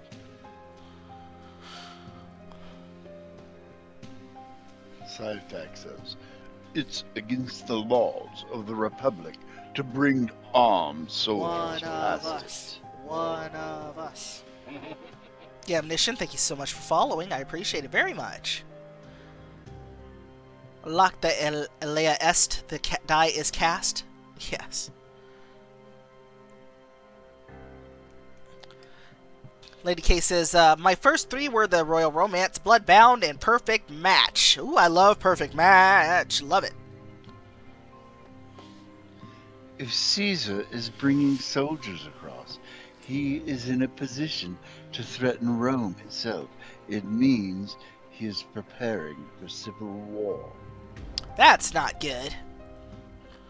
Queen Bee? Yeah. Meanwhile, in Arretium, in northern Italia. Gladiator. A small arena rings with the sound of steel on steel as a short gladiator charges a monstrous giant of a man. Giant. Die! The giant swings a dull iron longsword, bringing it down directly on the head of the other gladiator. As the stands burst into applause, a man at the die announces the next combatant. Announcer. Next to take the stage on the Giant of Scythia, a barbarian of Gaul, last month's champion himself, Dictus the Conquered King. The crowd goes wild! During A Courtesan of Rome, you will sometimes play as Kira's scattered family members. Her father Victus is now a gladiator in northern Italia. Giant says, are you ready to die, Gaul? Let's see. Yeah, Gamnition loves Queen Bee. I love Queen Bee. For Queen Bee 2, I actually did a video of the battle rap for that the lead character did. I thought it was hysterical. I had to do a video for that. It was so funny. The Giant of Scythia bangs his sword menacingly against his shield, baring his teeth in a bestial smile. Giant, choose a weapon and fight me already. Yes. But Gamnition, I hope you find a home here with the rest of us here that love choices as much as you do, from what I could see. Customize Victus to choose his unique look in the arena. Select a special weapon to gain an advantage in his fights today and throughout your story. Let's see. I chose the battle axe once. Ooh, the longsword and shield. Let us do that.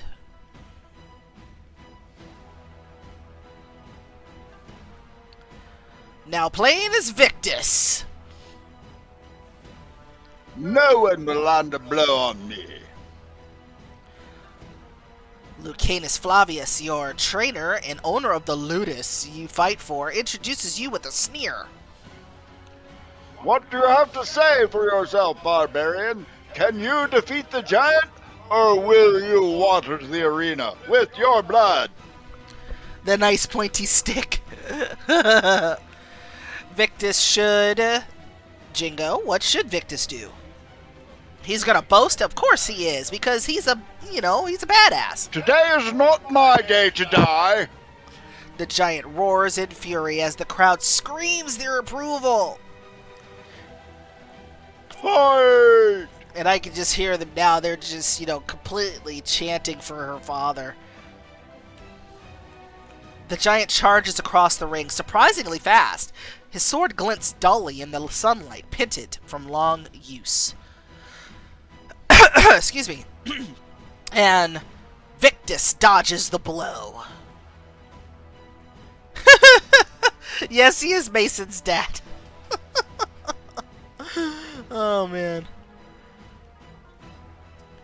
You leap out of the way of the heavy blow and cough as the cloud of dust rises from the arena floor where you just stood. The nice pointy stick. As the giant brings his sword around again, you brace for it, catching the full force of the blow on your shield. The steel rings like a bell, but holds up, and the giant's arm bounces back as he howls in frustration. You snake your sword quickly through the notch in your shield, guarding yourself even as you land a stabbing blow to his thigh.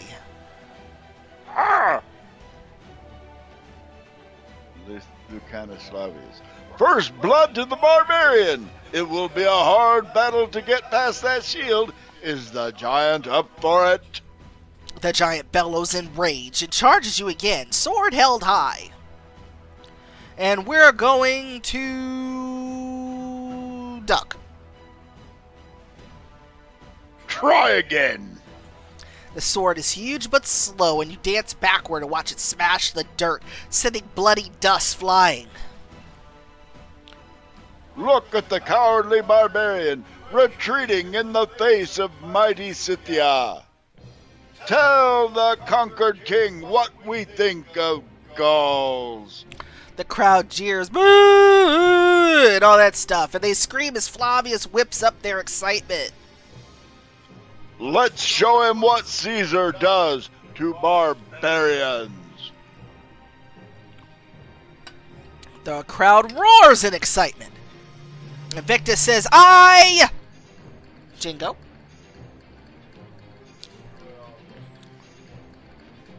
You have not defeated me. Boos and jeers erupt from the crowd, and a rotten cabbage lands at your feet.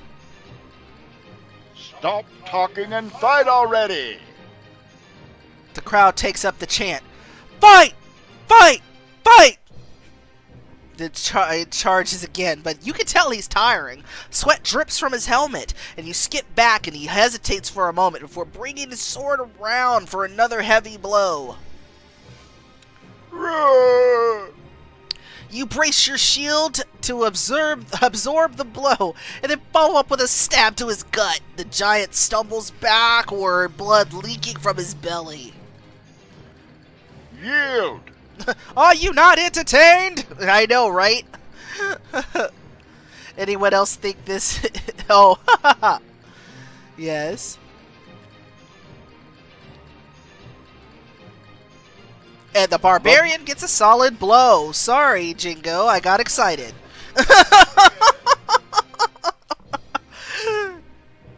What are you gonna do, Victus? He's not Roman. We're gonna offer him mercy. You catch the giant's meaty fist between both your forearms, snapping his wrist and ending with your sword at his throat. You need not die today. Giant says, I will not yield. And Lucanus Flavius says, oh, the barbarian has a soft heart. Do we show mercy in Arretium? Kill him! Kill him! The crowd is shouting. Your eyes meet Flavius's over the writhing body of the giant. His death or yours. Giant says, never. With a burst of strength, the giant struggles to throw you off. Sick at heart, you jerk your wrist and slit his throat in a burst of blood. A win for the conquered king! A win for Lucanus Flavius's Ludas! You can tell that he didn't want to do that, but he didn't have a choice. Sir, you barely have air in your lungs, just yield already, Brown-Eyed Beauty says. Later that day, after the crowds disperse, you report to Lucanus Flavius. Domine. Lucanus says, well done today, barbarian. An impressive victory over the Scythian. Victor scowls and says, I didn't fight him for you. But Flavius only laughs. Of course you did. I own your ludus. I own your contract. All your victories are mine. And Victor says, you're welcome to them. Defeating a slave in a ring is no victory worth celebrating. Maybe like compound fractures. Yeah. Flavius holds up a handful of silver coins. Your share of the prize today was 5 sesterci. I'll have them put away for you. A few more wins like that, and you may be ready for Rome itself. I fight only to spill Roman blood? Flavius shrugs, looking faintly bored. Your motivations don't concern me, Gaul. Only your ability to win me purses. Victor says, you may own my body, but you'll never conquer me. Lucanus smiles. You were conquered, remember? That's how you came here. Now, clean your sword and prepare to attend me later.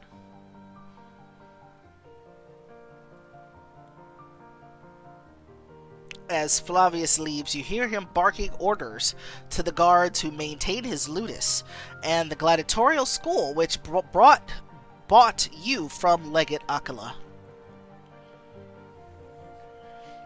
Lucanus says, you, come. I need strong arms to carry wine from my cellars. A messenger brings news of Rome, of Caesar.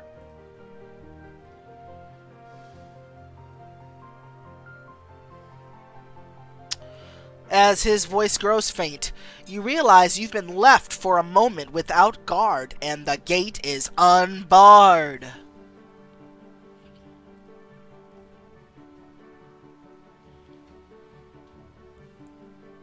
Sneak out? Yeah, sneak. Trying to look casual, you slide toward the gate, checking for anyone watching.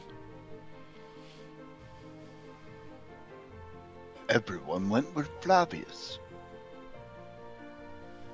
Still moving slowly, you saunter carefully toward the main road, only picking up pace once out of sight of the arena. The sun is already set, but the broad Roman road is smooth and level, easy to find your way in the darkness. I just need to put as much distance as possible between me and Arretium. But before you are even out of the sight of town, you hear hoofbeats behind you. You pick up your pace. Horse.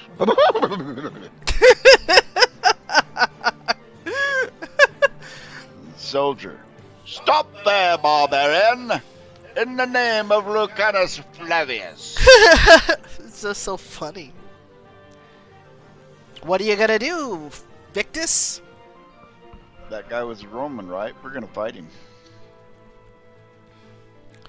Luckily, you still have your sword. As the guard approaches, you crouch low, slashing at his horse's hamstrings.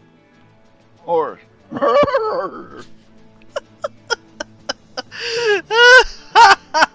Oh my gosh. The horse shies and stumbles, and you leap up, trying for the guard's throat, but your sword scratches harmlessly on his armor. What did you do to my horse? He jumps down from the stumbling horse and draws his gladius. You crouch, ready to do battle, and you feel a sword point graze you between the shoulder blades as another guard flanks you from behind. Now, come quietly, or Flavius gave us license to take your head. The guards throw you to your knees before Lucanus Flavius. I am growing tired of this, barbarian. I thought you would learn by now. Victor says, I will never submit to being your slave. No, he won't. Lucanus Flavius says, I named you the conquered king to remind you who you are. You are defeated. You will never see freedom again. You have lost everything.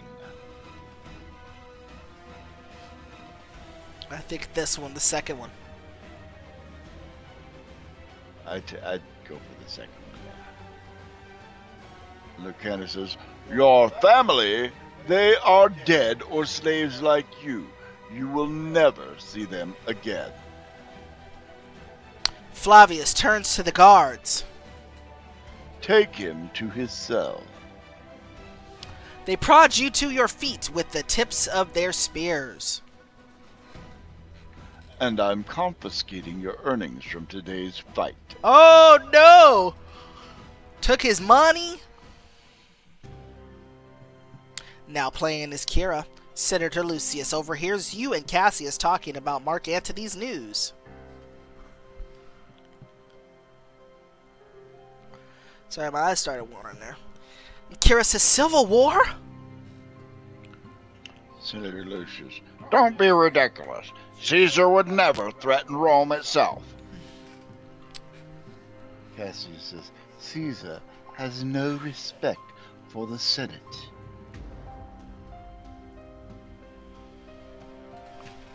Senator Lucius, you've opposed him at every turn. Why should he respect you now?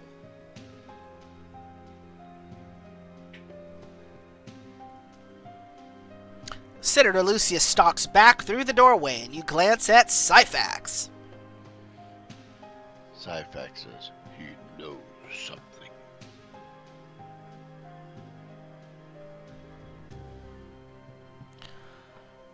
And Kira, she whispers, Stay here, I'll find out. You sidle up to Senator Lucius, face composed in a teasing smile.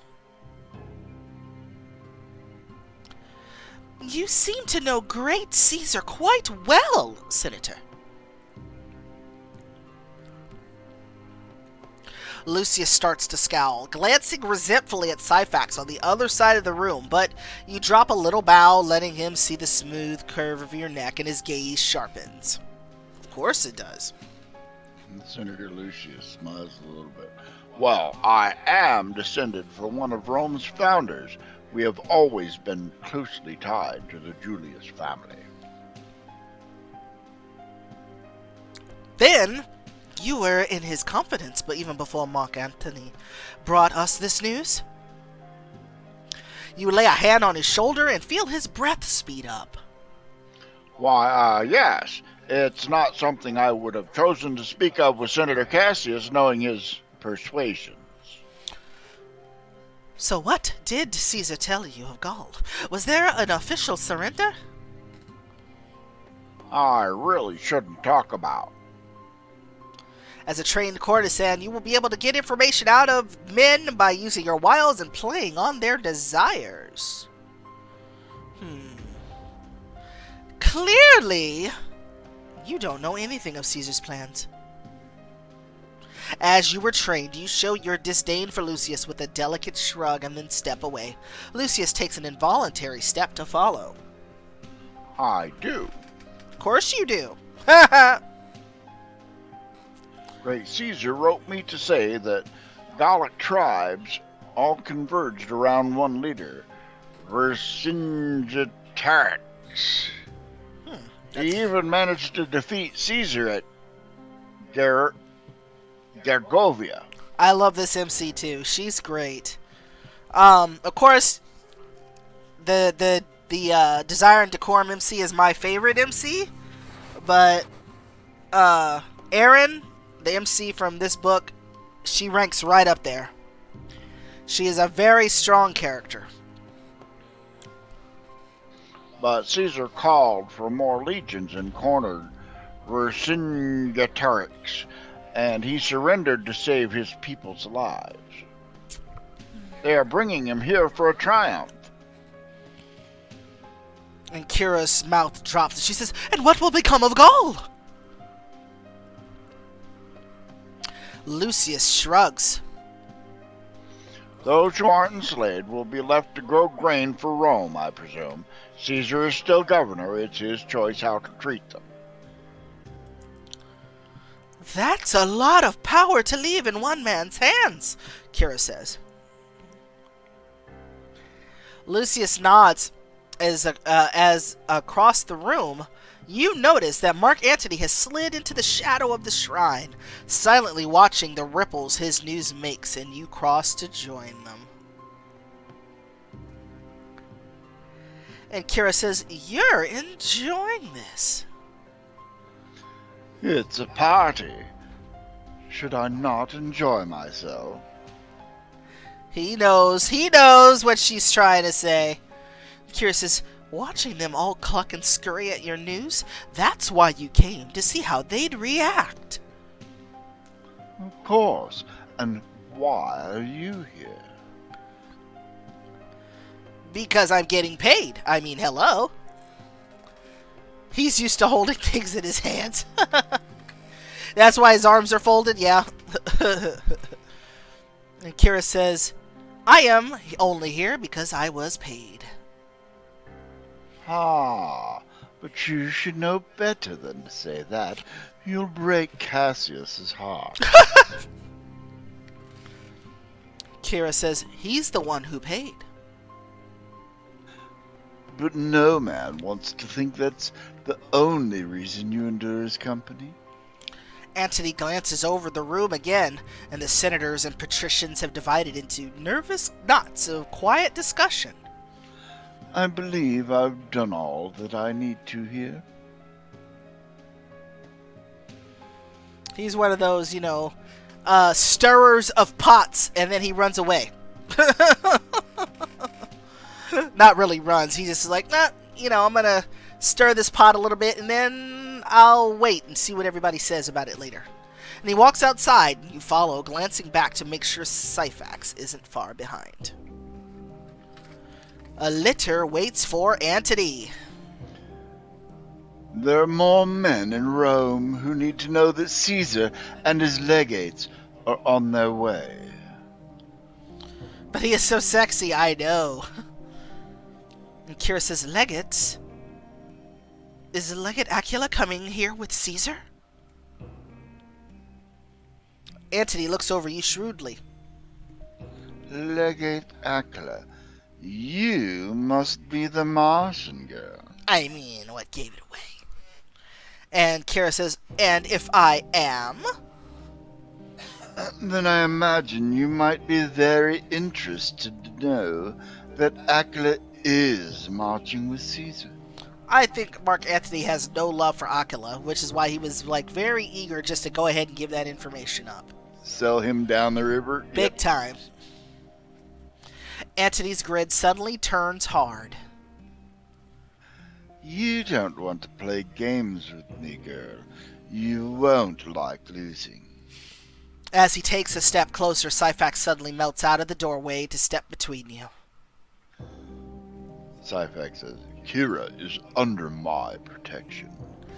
Antony slowly looks down Syphax as if examining a horse at market. Very brave, very impressive. Syphax just stares. Mark Antony says, but if I wanted to hurt her, no denarii a day backwater bodyguard would be able to stop me. Oh, dang. And Kira says, Syphax, I can handle myself. You give Syphax a reassuring smile as you murmur to him, I have it under control. Syphax looks shocked and says, if you say so. Antony climbs into his litter, and the bears stagger to their own feet and begin walking down the hillside. Don't get involved with Mark Antony, Kira. Oh no, wrong voice. Syphax, don't get involved with Mark Antony, Kira. He's far more dangerous than he appears. And Kira says, he appears pretty dangerous. The man has all of Caesar's ambition and none of his scruples. Why is MA threatening MC hot? And Kira says, and the backing of his army? Whatever you're trying with him, be careful. He could turn on you quicker than an asp can bite. Good warning. You watch the litter winding down the palanquin. And Kira says, I know. You return inside to find Cassius looking for you. And she says, Kira says, I'm sorry, Cassius, I just... No, I should apologize. I expected your debut tonight would be a pleasant gathering, not a declaration of war. And Kira says, I have enjoyed myself tonight. What is more Roman than watching the intrigue among senators? Too true, though I wish it were otherwise. And Kira says, I am glad to have been here, Cassius. Cassius smiles. Perhaps I can make it up to you tonight. We could take some time away from the party and have the debut you deserve. Kira says, you would leave your own party? I invited you here so I could spend time with you, and I feel we've hardly had a chance to do that.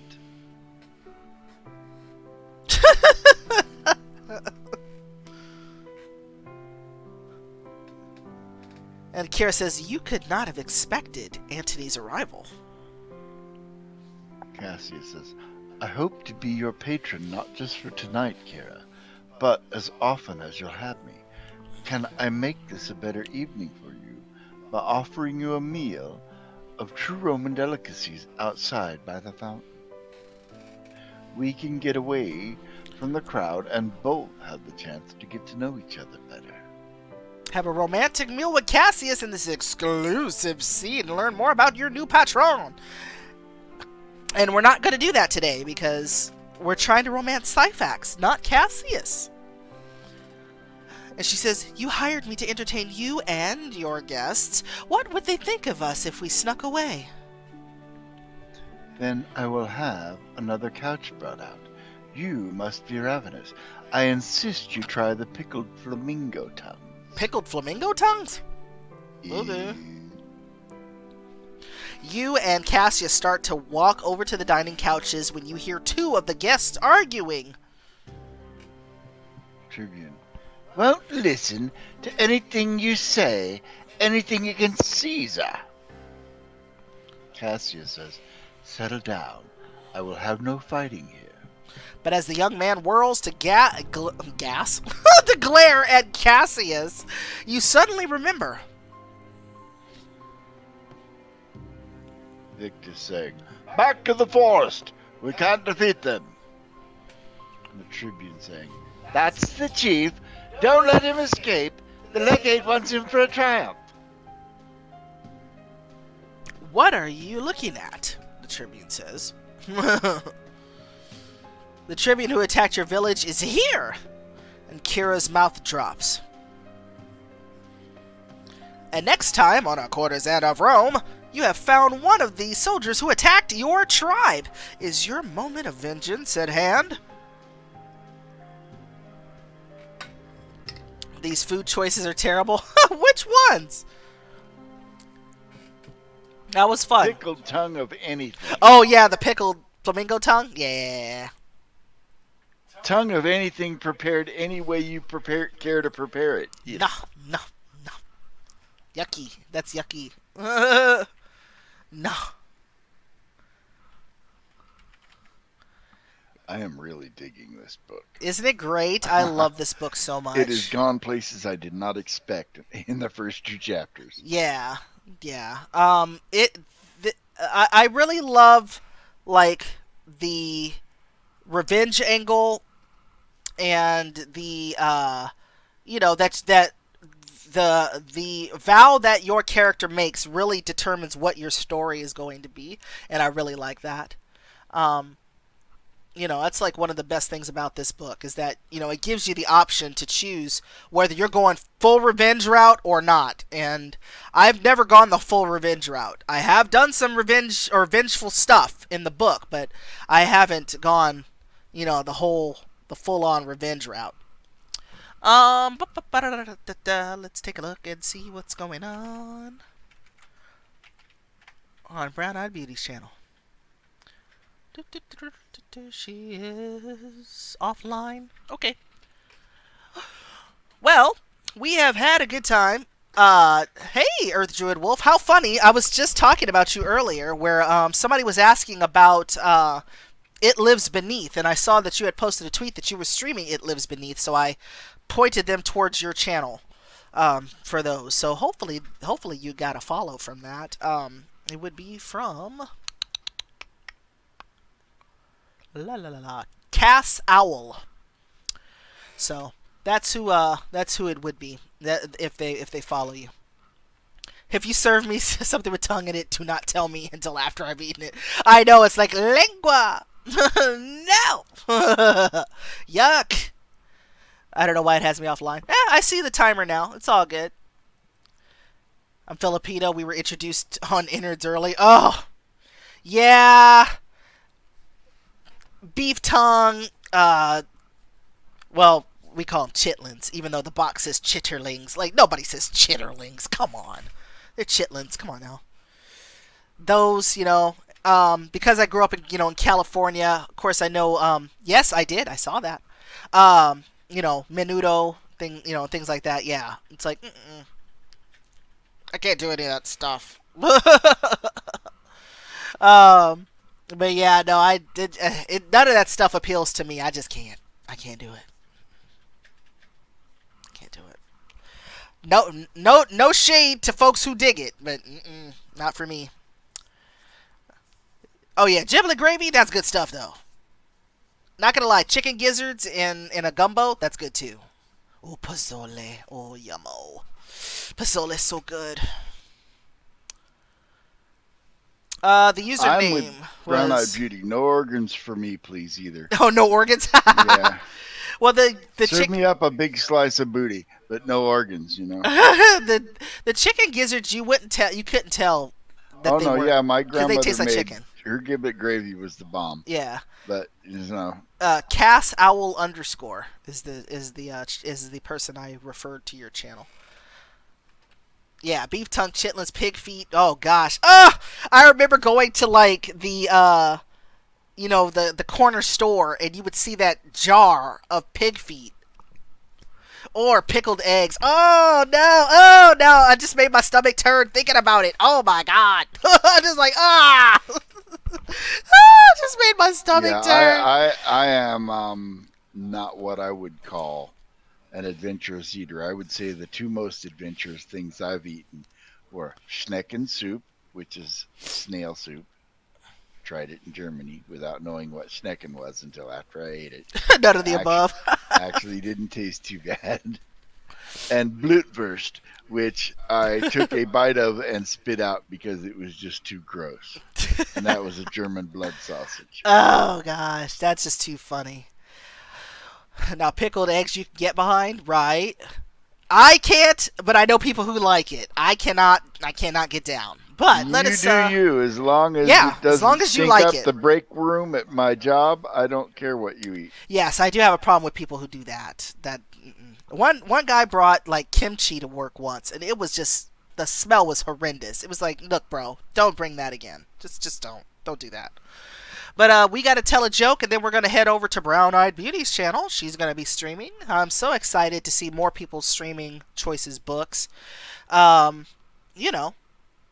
And let me do my closing and after I tell this joke. So, we were telling summer jokes about summer, and I got one for you. Why do fish swim in salt water? Because pepper makes them sneeze. Oh, I thought that was good.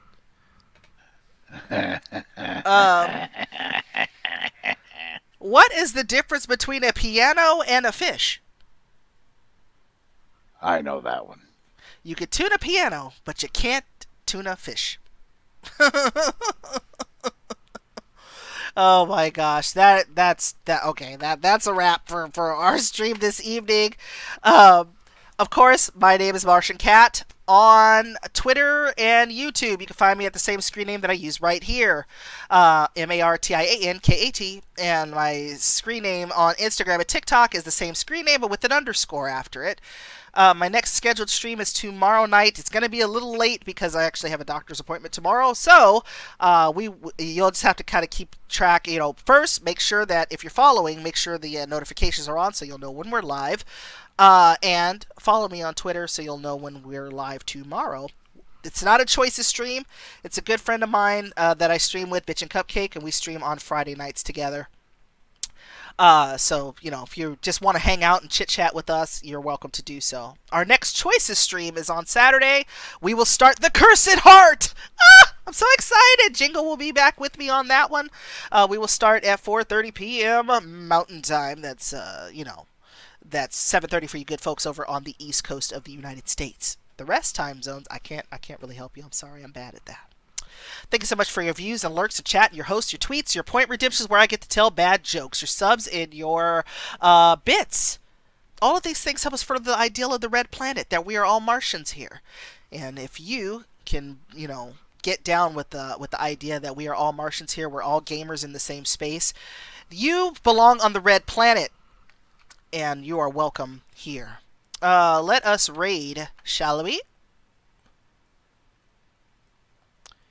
This is what we put into the chat to let them know that the Martians have landed. And let us raid Brown Eyed Beauty right now. We'll be there in 10 seconds. Thank you so much for spending your Thursday with us. I appreciate it very, very much. And I will see you all next time. Laters.